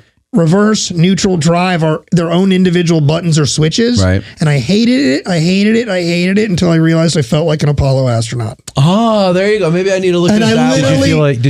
Did you feel like Michael Collins? No. That was a joke. I felt like episode. Ken Mattingly. Oh. My favorite Apollo pilot. I felt like Don Mattingly. My favorite Apollo pilot. Donnie Baseball with the mustache. Yes. But anyway, so I basically now when I get in my car, I'm like, all systems go, drive. Yeah. And then now I feel cool. Yeah, okay. And I need to look at it that way because I have the box shifter. Yeah. So and all you do is just tap it up to go in reverse, tap it down to go in drive, and then it's a button that you hit for park. And I'm like, dude, my first car and actually my first 4 cars were all standards, right? Yeah. Like manual. You don't know what a standard is? You can't find that at all. No. And I love driving stick shift. Me too. And I miss it. And honestly, even I had a truck at one point that was a 4-gear granny gear, like first gear, ride it up real hard just to get the truck going. And it's like, I tell people that I work with things like that and they're like, what are you talking? Yeah, I know. They don't even get it. I went to, when I got the car that I have now, I was like, I wanted to get a Jeep, right? Wrangler, because I love Wranglers. I'm not a car guy, but I love yourself? Wranglers. What? You want to be a part of the? I wave individually to every Jeep. Yeah, I want to be in a club, and I want to be able to take my doors off. The rubber. I don't understand what that is. It's just basically you see a Jeep you like, you give him a duck. Yes, that's stupid. Yeah. Anyway, so I wanted to get a Jeep, and I go to the Jeep dealership. You want a Jeep Sahara? No. I don't know. Honestly, Wrangler Sahara. I don't know which Wrangler I wanted. I just wanted to look into it because I haven't had one since 2004. Rubicons are cool. Yeah. So anyway, I like both of these. What is your beef with the? I go into the dealership, and the guy acts like he's pissed that I'm there. Right? What? Yeah. This is apparently a Jeep thing. This is who Jeep people are. They're assholes. Yeah, they are. Really? And so I go in and he's like, "Can I help you?" I'm like, "Yeah, I'm getting out of a lease over at Nissan and always wanted a Wrangler again, and I'm kind of like curious. I'm just looking maybe to switch into a Wrangler." He's like, "All right. Well, what are you looking for?" I'm like, "I don't know." A Wrangler. I go, "Yeah." I'm like, "But do you have manuals? Do they make them anymore?" He goes, "You can find them, but they're really hard to find." And I go, "Okay." Suddenly he's Vinny from East Rutherford. No, that's the way he was. That's the way he talked. Like he was a Goomba. And so he's like, yeah, and then he just kind of left it hanging there. Like not like, let me see if I can get one for you. Nothing. Yeah. Like he didn't want to help me at all. Right. Wow. And so, he could tell you're not a Jeep person right away. What? You walked through the door and he was like, Yeah, well, the joke's on him. I love the Wrangler. But again, I haven't had one since 2004, and it was a manual transmission, and that's what I want again. To me, if you have a Wrangler and it's not manual, you don't have a Wrangler. I get that. You have a Barbie mobile. Yeah. So then I find out that, like, all of them are hybrids.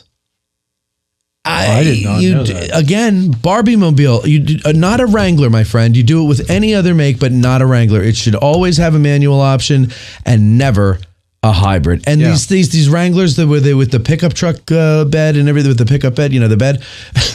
And the Gladiator. Stop ruining the Wrangler. Stop it. First of all, it was ruined the moment it was turned into anything other than a World War II Jeep or a mail truck. Well, ruined. Remember when they used to be mail trucks? Yes. Yeah, those were cool. That's what I mean. Yeah.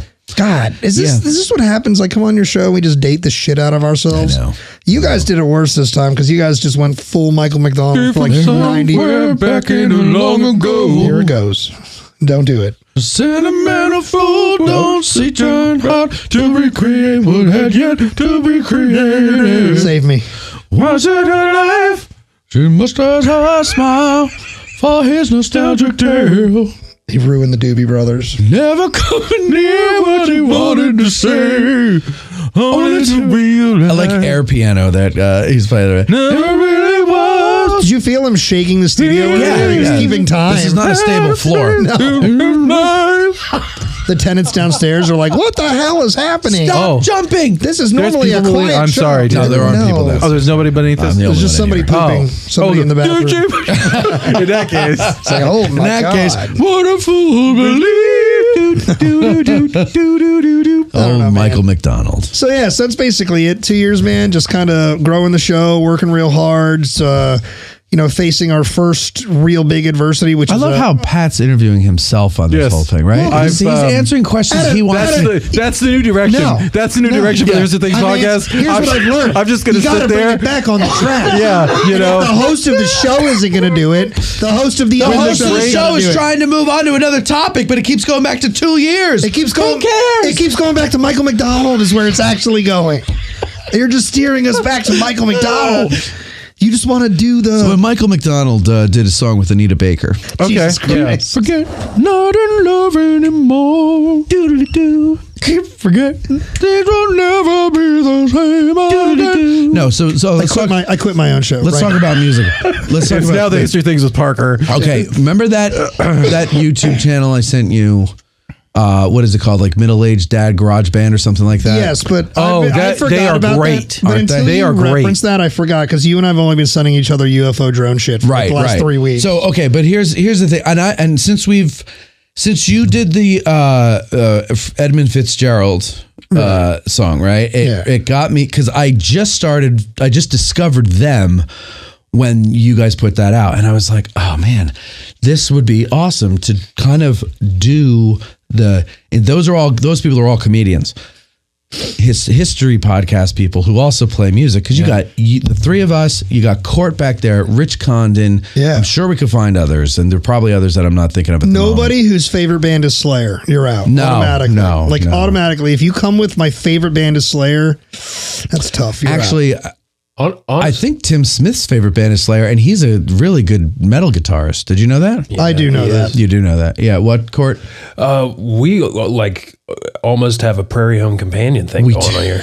I'm a metalhead. I'm a metalhead. Yeah. But if your favorite band is Slayer, you're too gotcha. aggressive for what I Too aggressive. Yeah, dude. You can't say Slayer. Wow. Like Slayer fans don't know how to say it. This is an old comedy bit. I forget. It might be Jim Brewer, but it's an old comedy bit where Slayer fans can't say Slayer. They can only Slayer. That's all they know how to do. Is that? Wow. Dude, I didn't know that. yeah, they have songs called like Raining Blood. Yeah, they're a little much. They have songs about like Joseph Mengele and like Auschwitz. It is. Wow. Tim Smith does like that because I remember that he told me about that. Yeah, He likes that? He loves Slayer. Is that why he listens to them? Because Are we learning a lot about Tim Smith right now? No, he's the complete opposite of that. Because usually Slayer fans are aggressive because they're like, that imagery is great. No, I never really got into the psychology of how he's a metalhead with him, but he does, and he wrote a song. Him and Gary wrote like Yes. death metal songs about Robert E. Lee. And, Yes, I know this. Yeah. It was talked about when Gary came on our show, and I was like, are those tapes ever going to see the light of day? And he was like, maybe. Yeah, we just had him on the other day, and they came up, and I was like, Tim a couple of years ago kept trying to, and not trying to like, and we didn't want him to. We wanted him to, but he kept trying. Him and Eric were trying to schedule a date for him to come to the studio and record it like in a better quality. And we just never could make it happen. I should probably revisit that with him and see if he still wants to do that. I'm morbidly curious. I would love to hear that. I'm also very afraid. I would love to hear that. Just because I can't picture Tim as a thrash metal. Is that thrash metal or death metal? That's old school thrash. Thrash. I can't picture him as a thrash metal guitarist. Like just out there just galloping. Yeah, I can't. Like those rhythms are too fast for him the way I see him. You know? Yeah, because he looks like an old white guy now. So well, not just because of that, but he's like so calm. You know, he's got a calm demeanor. I've never met him. I don't know him. Yeah, he's got a very calm demeanor. But what's funny about him is that he has a calm demeanor, and then he starts talking about something that annoys him, and then he gets worked up, and it's funny. Like, so I've heard of. So not knowing him, but I've heard this reputation that he gets a bit spicy with people. I know he's never done that with me.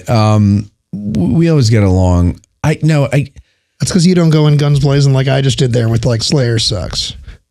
Well, yeah, maybe if we ever the three of us get together, then maybe you start with that and we'll see what happens. Hey man, I'm good with it. Yeah. He's not afraid to let you know his opinion, and he doesn't care if you hate him for it. Sure. And I find that very refreshing. Sure. I enjoy that about Tim. And I don't know, but no, I've heard the same thing, but I have never witnessed Nasty Tim. No, I mean, I don't know him. I just know that he's a metalhead. I didn't know Slayer was his favorite band, so now I feel both like hilarious and a little sheepish. Like, I didn't mean it. Like, I'm not talking about you, but if Slayer's your favorite band, like, you should consider that shit. Yeah, no. There's a lot of other good thrash bands. Exodus, hello. Yeah, I never got into that. I was never angry. Did you get into that because you were angry? Honestly, no. What draws you to it? Honestly, dude, the first time I ever heard Dimebag Darrell play the solo to Cemetery Gates, it was like, a guitar can do that? Like, because for me, it was a guitar can do what Jimmy Page and Jimi Hendrix and B.B. King and Chuck Berry and like what these guys can do with it.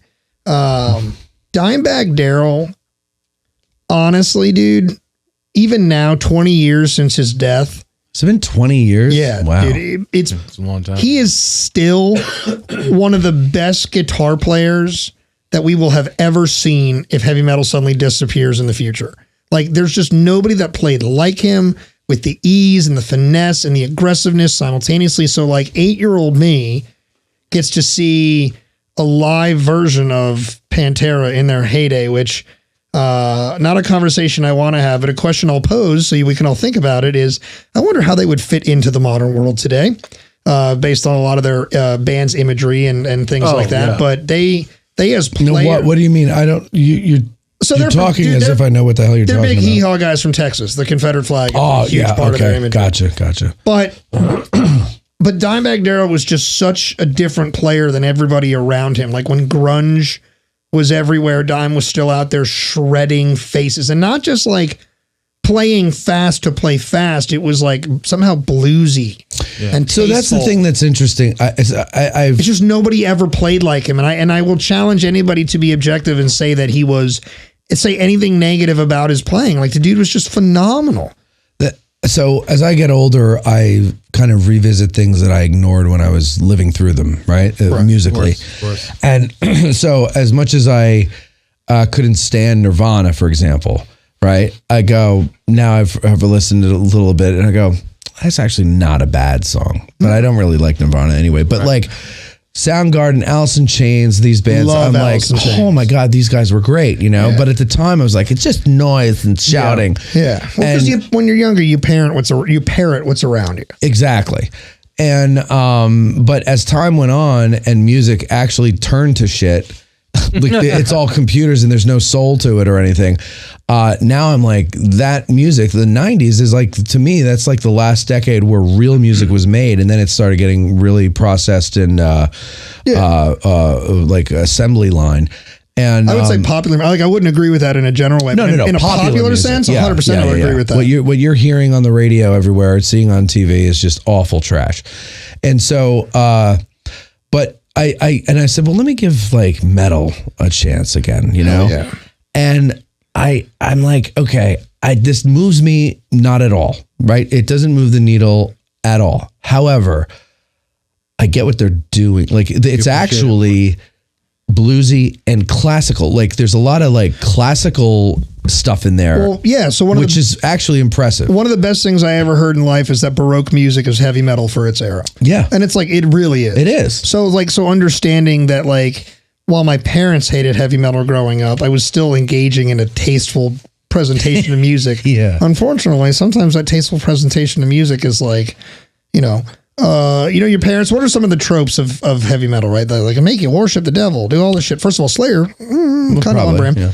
But like, I eventually found my way to like death metal and like real metal. And like at a certain point, it's like your parents are actually telling the truth. Cause like there was I forget the name of the documentary. It was either like a Richard Christie history of heavy metal or whatever, but they're interviewing the singer of this band, Gorgoroth.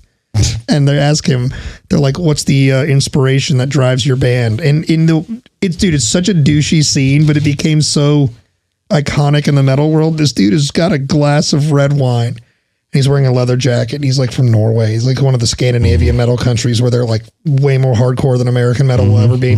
And he just swirls his glass of wine and he goes, Satan.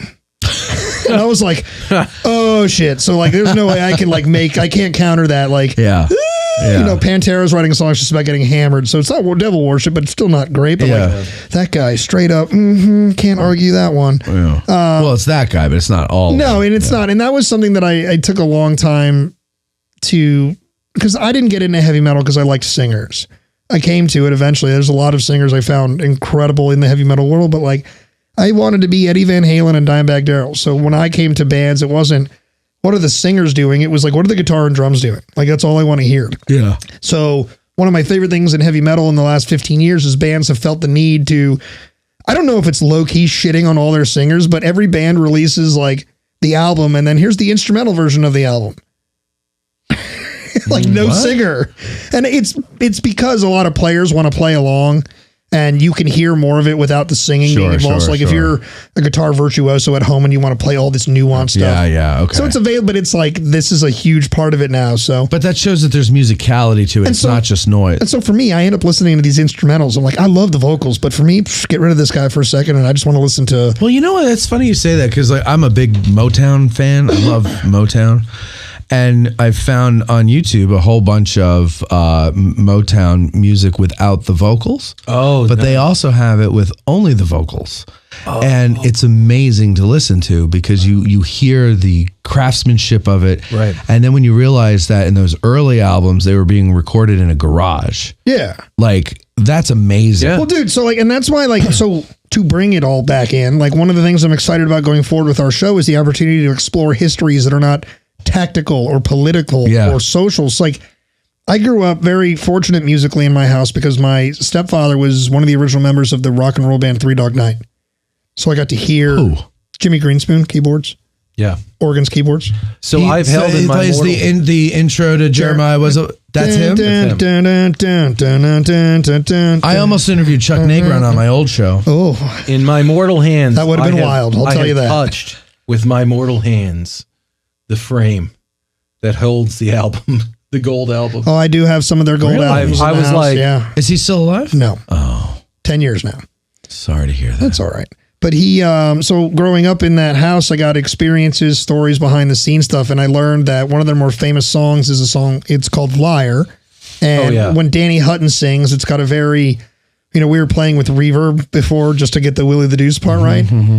They've got a great reverb effect on the vocals for Danny in that part of the song. Well, how did they achieve it? They literally stuck a microphone in an empty toilet. Yeah. And this dude is literally singing into a shitter. Yeah, I love that stuff. Yeah. I love how they did all that. Do the Hutton right there. In a toilet. No, the Danny Hutton is a dance. It's not even a song.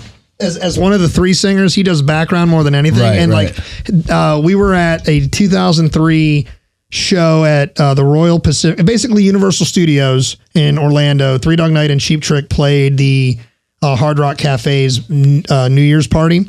And I got to meet all the rest of the band members, extended families or whatever. So I got to meet Danny's kids, and his son Dash literally stood up at the side of the pool when we were all shooting the shit one day and was like, "This is my dad's dance," out of nowhere. And he was literally like, So if you ever saw a Three Dog Night show, like literally that is the dance he does. So like the Danny Hutton is a non-verbal thing. I've been to a show. They came to Portland once.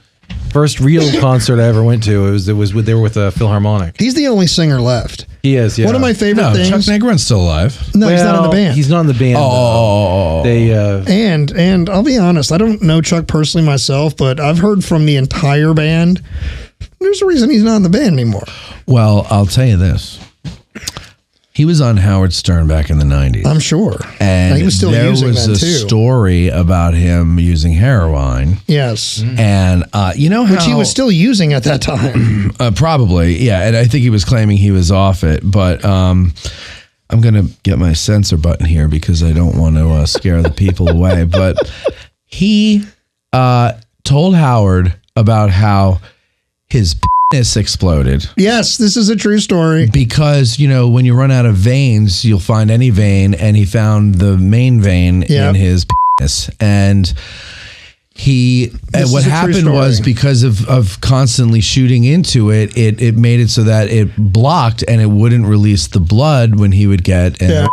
Yeah. And so your listeners are freaking out. Right. And they're like, what's going on over there?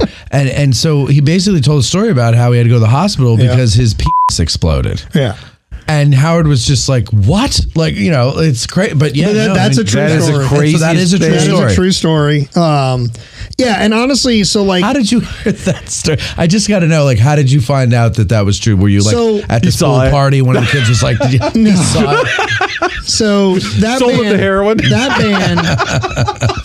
band has been surrounded by drama its entire existence. The band members have barely liked each other. They barely liked what they do. Really?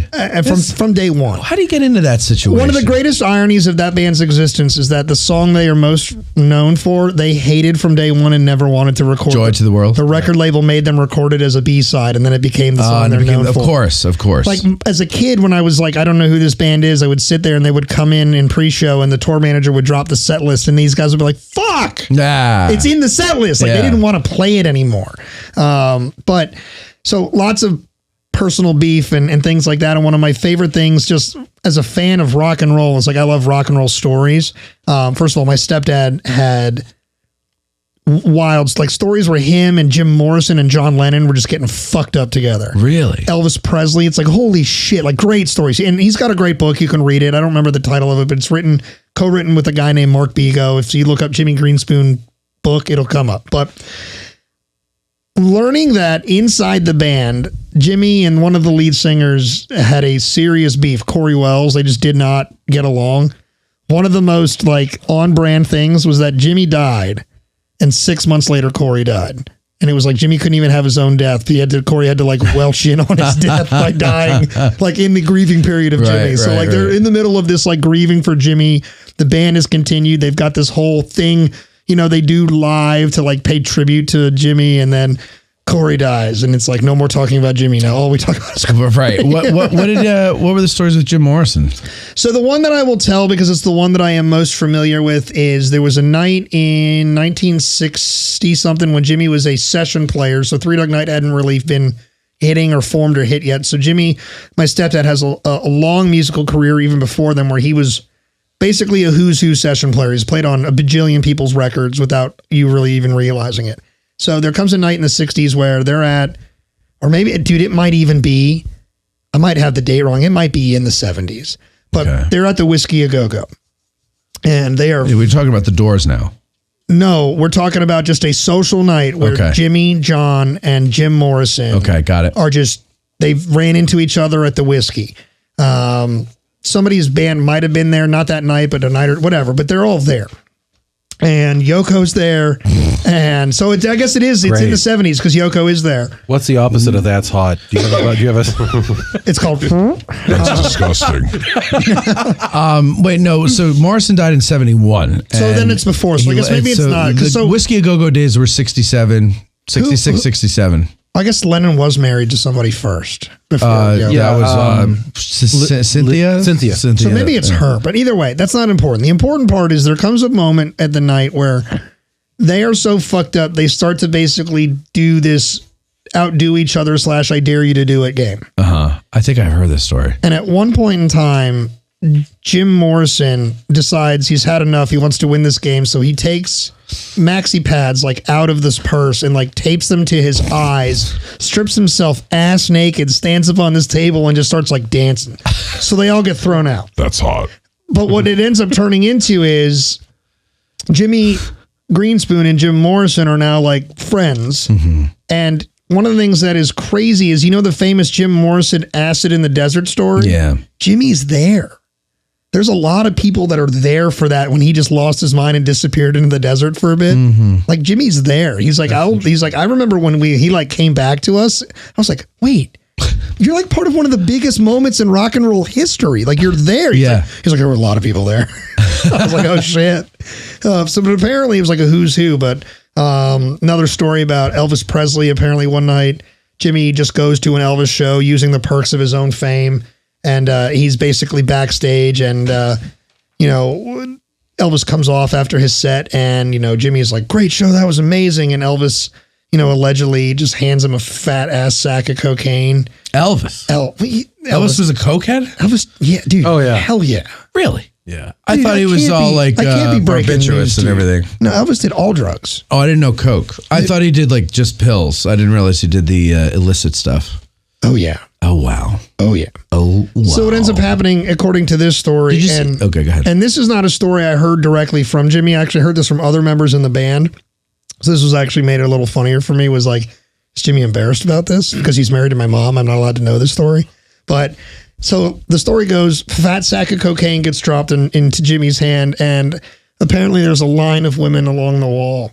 And they're all for Elvis. But Elvis goes, Jimmy Greenspoon, I want you to take yourself this bag and these two women right here and have yourself the night of your life. Wow. And I was like, honestly, there's a lot of problems with that moment. But honestly, just in terms of rock god moments, like the king gave you drugs and said, go have sex with these two hot women. Like, that's crazy. Like there's a mature part of me that's like, no. And then there's like the young rock star wannabe me that's like, hell yeah, brother. Yeah. And then there's also the 1970s, that wasn't abnormal, especially in Hollywood. No, 100%. The music industry. So anyway, like that's something I'm excited about, is like we can explore stories like that now, because history isn't just people that killed each other, people that legislated against or for each other sometimes. Mm-hmm. And we explored that, right? We did a mega tsunamis episode because I wanted to talk about big ass tidal waves. Yeah. Because they're historic events. Sure. And you might not realize it, but the largest wave ever recorded was a 1,700 foot wave in Alaska that was recorded in 1958. 1,700 foot. Yes. 1,728 feet. 1,728 feet. High. It's called the Lituya Bay Mega Tsunami. Oh my God. Yeah, dude. And it's because of that's hot. Yeah, hell yeah. And it's because of a rock collapse. But essentially, and people survived. How big was the rock? An entire mountain collapsed into the bay. Oh my God. But dude, what's crazy is people survived it on the water. People didn't, but people also rode over the wave. Like when the wave was at 800 feet, a dad and his son on a dinky John boat rode over the wave. Yeah. But an 800-foot wave. I'm in this. There's some things I don't want to live through. No. You know, like there are some things I'm okay with. Like, you know, if this is my time.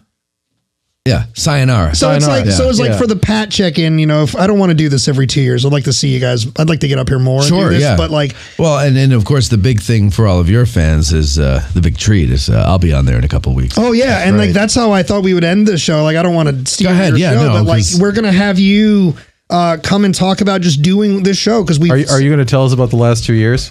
I'm gonna, and every time we get away from it, I'm gonna go. So anyway, yeah, you steer yourself back on my show. I'm gonna Listen, take over. Somebody has to host, all right? And if we're gonna go Michael McDonald, it's gonna be me. You know what I have to say? You're doing what's interesting with Pat is we had lunch at 1 o'clock. Right, we met at 1 o'clock, and then we sat there till 3:45. Yeah, talking. Just bullshitting. And I mean, are you hitting on my husband? We got close. Okay. We got close. All right. No, but I'm saying, but we, you know. Is he on your list? Mm-hmm. Oh, okay. For hall pass? Yeah. Okay. You got the list. Is it laminated? I don't know if it's laminated. That's a Friends joke right it's there. It's written in Sharpie. Oh, well. Anyway, we're talking so much. And like Pat's a type of guy who he's got a lot of energy. I haven't noticed. And he talk. You don't know the half of it. He can talk and talk and talk. He can talk and talk and talk.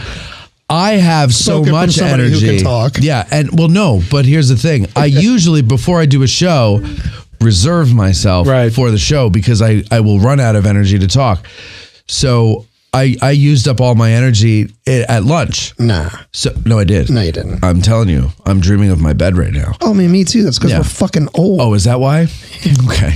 But anyway, 35 and it's over. But the point is that like it's actually nice to let the guest host the show. Oh yeah. Because I'm like a little tired, and I'm like, okay, this is actually good. We'll talk about whatever Pat wants. This guy knows how to drive the car. So as the co-host of the History Things podcast, I need to ask you a question. Jesus. Will you come on our show and do a Michael McDonald impression?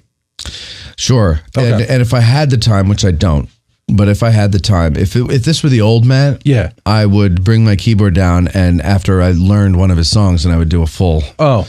But okay. I don't. That Matt's dead. Oh no. Yeah. Oh. He might be able to come back to life, but not in the time that it's going to take. No. But will you at least do the voice? Oh yeah. Can we all just commit to? Okay. So because you know why? Because Pat's going to be hosting, and it's going to bug him if we just break into it. So we're going to derail the show. That's right. Somebody has to have no sense of humor on the show now. All right. So it's going to be. Wow. All right, Jesus Christ. Oh. We I don't mind that. That wasn't nice. It doesn't have to be nice. That was cold. That hurt me. It's funny because it's cold. True. That hurt you? It's what? That hurt you? It hurt me. That wasn't for you. I know, but it hurt me nonetheless. I love too much. Sometimes I find myself hurting.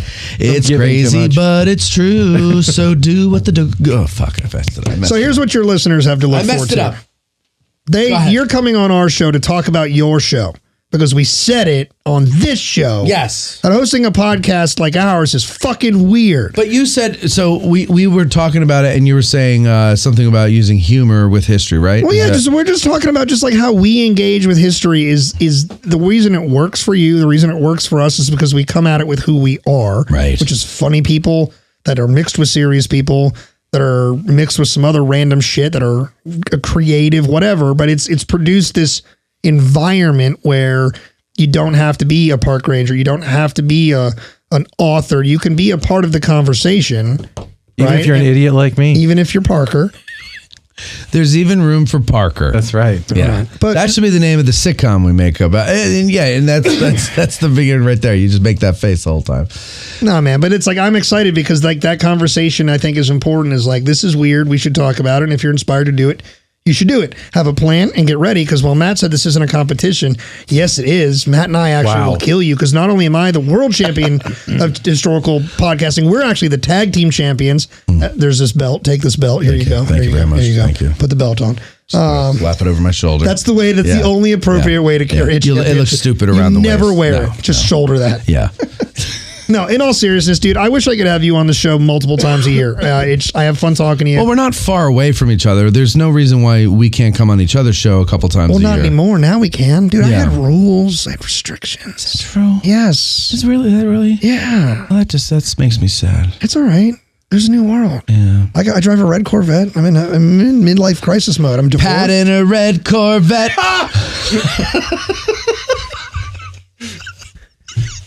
We are in the woods right now. I love it. No, so I mean that's a shit. I know how frustrating that is to be held back by someone else's hangups. Sure, you know. He's never going to be my friend, and I do love him tremendously. He's like, why the fuck did you say that? Who, Parker? No. I was like, well, who are you talking about right now, man? Who are you talking about? Nobody. Huh? No, nobody. What are you talking about? Certainly nobody that the shoe would fit. No, but see, now it's making it sound like there's bad blood there. There isn't bad blood. Isn't. No, you're just busting balls. Of course. And that's what I hope people have learned in 5 years of listening to my show. And anytime you and I are on the microphone together, if you're not ready to get your balls busted, have a good time. Like, if you haven't figured out how to sift through the bullshit yet, you're listening to the wrong show. Because if I'm having fun, it's going to be wild. And if I'm being serious, you got to be prepared. It's going to be serious. You know? Yeah. Serious, like real serious. Well, you know what I'm serious about? I'm serious about thanking you guys for coming on this show. Thanks for having us back. Because I always enjoy talking to you, and I'm glad that we got to expose you with Parker this time to the audience. This has been my favorite part of the show. Is like people need to know Parker is the man. Parker works his ass off. Parker is creative. A lot of people say Parker is the George Martin of the History Things podcast. What do you say? I don't know about that. Really? Yeah, I was comfortable with the Weird Al. Oh, okay. Parker's the Ringo of the... Now, Well, that would make him the second best drummer in the band. That's Paul's the better one. Yeah. That's true. Paul was the better drummer. now you have insulted me, sir. I will be. I will meet you outside. I will. I will be back. I am so blown. I don't even have a comeback. What is the...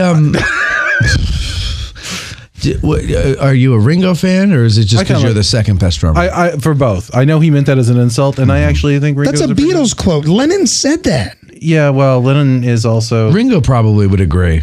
Ringo's a lot of times, Paul went in and re-recorded the drums. Yeah. Lennon said that to Ringo's face in an interview. He said, "You're not even the best drummer in the Beatles." And there's a difference. I'm fucking with you because I love you. Yeah. John was just being an asshole. You're serious. Like, because that was in Jesus John phase. Right. Every time Ringo thinks about that, he just smiles and goes, and now you're dead. Yeah. now he was the best player. But now it's me. But now it's me and Paul. Yeah, me and Paul were the best drummers. I'm still the second best drummer. Exactly. He's left with the first best drummer in the band. That's right. Paul, that really was Paul's band. Yeah. I don't care what anybody says. Paul was the walrus. And he was the best songwriter, I think, in the whole thing. His songs, they're amazing. Yeah. There's a reason Wings was successful too. Yeah. Right? Exactly. There's a reason. Yeah. And his solo career. Yeah. He's a genius. Yeah. And he died in a car accident. How crazy is that? I know. And so the guy that got to replace him was even better. Like, how wild. Yeah, that's crazy. If we ever collaborate on a show, let's just do stupid ass conspiracies like that. I think what we should do is we should take a serious topic, not a serious like sad topic, but like a topic, right? Yeah. Let's just say the Battle of Gettysburg. Okay. And make up a conspiracy theory? No. False facts. Oh, let's just do and we'll put it out on April Fool's Day. Like when Stonewall Jackson marched onto the field, yes, with all the lemons in his mouth. He had like 3 lemons shoved in his mouth. Yes, exactly. I'm not talking about legends. I'm talking about completely made up. Stonewall Jackson showed up. He had 3 lemons shoved in his mouth. He was riding an 18-foot tall horse.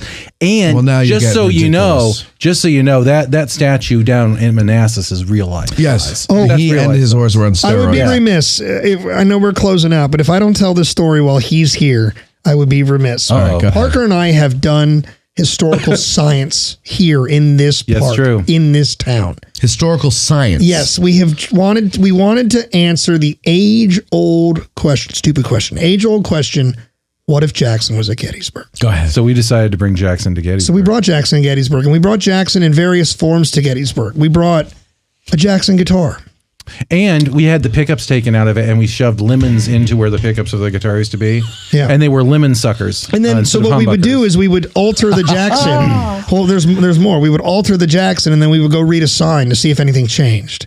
So we were like, okay, so here we are by the 20th Main little like wayside when you're walking on the path to the monument. Right, and we would do this, and we were like, did it change anything?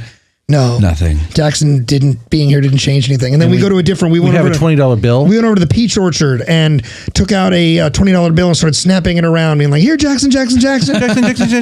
Nothing changed, and then anywhere. And then you, tried to recreate a Jackson Pollock. Right. We didn't have any paint. We didn't. But so here's what we had. We had a napkin. And we had ketchup and mustard packets. Mm-hmm. So I opened them and I just started slopping them all over the napkin. And still no success. Still no success, nothing. Now, where were you when you did that? We were everywhere. Actually, so the $20 bill was over by the Pennsylvania Monument. Yep. Okay.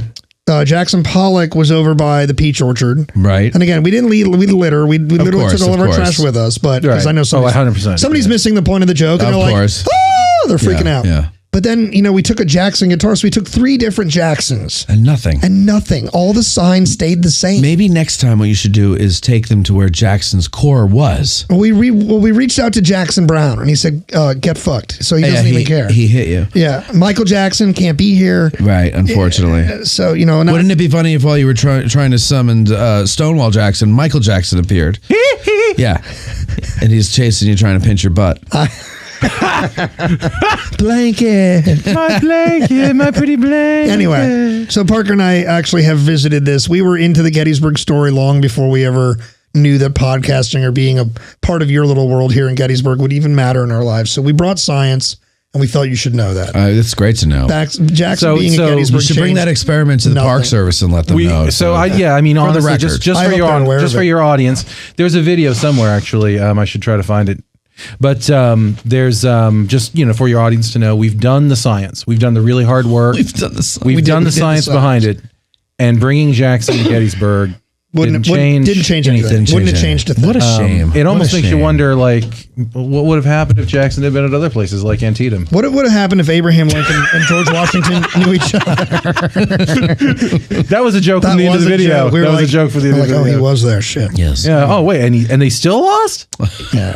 Huh. Matt, I love you, man. Thanks for having me come on the show, man. It's been too long. I can't wait to come back. Is he shutting down the show for you? I guess so. Yeah. He's okay. Why don't you say goodbye to the audience? Do you know why I'm shutting it down? Because Mrs. McGuire has beckoned me. Oh, you know you're old when you start referring to your wife as Mrs. whatever your last name. I refer to mine as the Marital Resource Superintendent. CMRS. Yes, and my phone just died, so I could be in trouble soon. Oh boy! All right. The beacons are lit. All right. I have to go home. All right. So listen, my wife and children need me. All right. Well, so what we'll do is I have to go home too because I'm tired. Yeah, don't act like your beacons. I saw Court flashed you the sign. It was like, wrap it up, bro. He said, please, I have to go home. He said, I fucking hate these guys. No, he had to go pee-pee, and he went pee-pee, and he came home. Yeah, see, I have to urinate badly. BRB. All right. Show the camera in your room there, Court. Yes. Show everybody there. See, there you go. This is how we communicate. That's how you do it. Yeah. Dude, that is just that's actually really smart. That's how you get it done. That's actually really smart. I should have thought of that. That's why I put a window there. That's what Roz used to do on Frasier. That's right. Yeah, that's right. You're my Roz. Yeah. Okay, so no, seriously, ladies and gentlemen, thank you for watching. I hope you had a little fun with us because we had fun, and it's the end of the year, so I hope you had a great year. And if you didn't, well, I sure hope 2025 is better. And I hope we see you at a lot of the events that we're having in 2025. And I hope that when the time comes and we ask you to help with our nonprofit, you will, of course, donate. Because why? Where's the camera? I'm looking in the eye of the people, and the camera's not even on. Oh, there it is. There we go. Okay. Hey. And why is that, ladies and gentlemen? Because what we have planned for June and February of 2026 is going to be something that we hope changes the way things are done, and also something that is enlightening and educational, and fun for you as a member of the Addressing Gettysburg, Getty's Nerd community. Yeah, it should be an interesting year and change. So thanks, everybody, for your support this year. Thank you, Court, for helping out in the back there. My pleasure. Patty, thank you. Parker, thank you. Great job on Willie the Deuce. Thank you, Parker. And that's it. Happy New Year, everybody. Happy New Year. Talk to you next time. Yeah.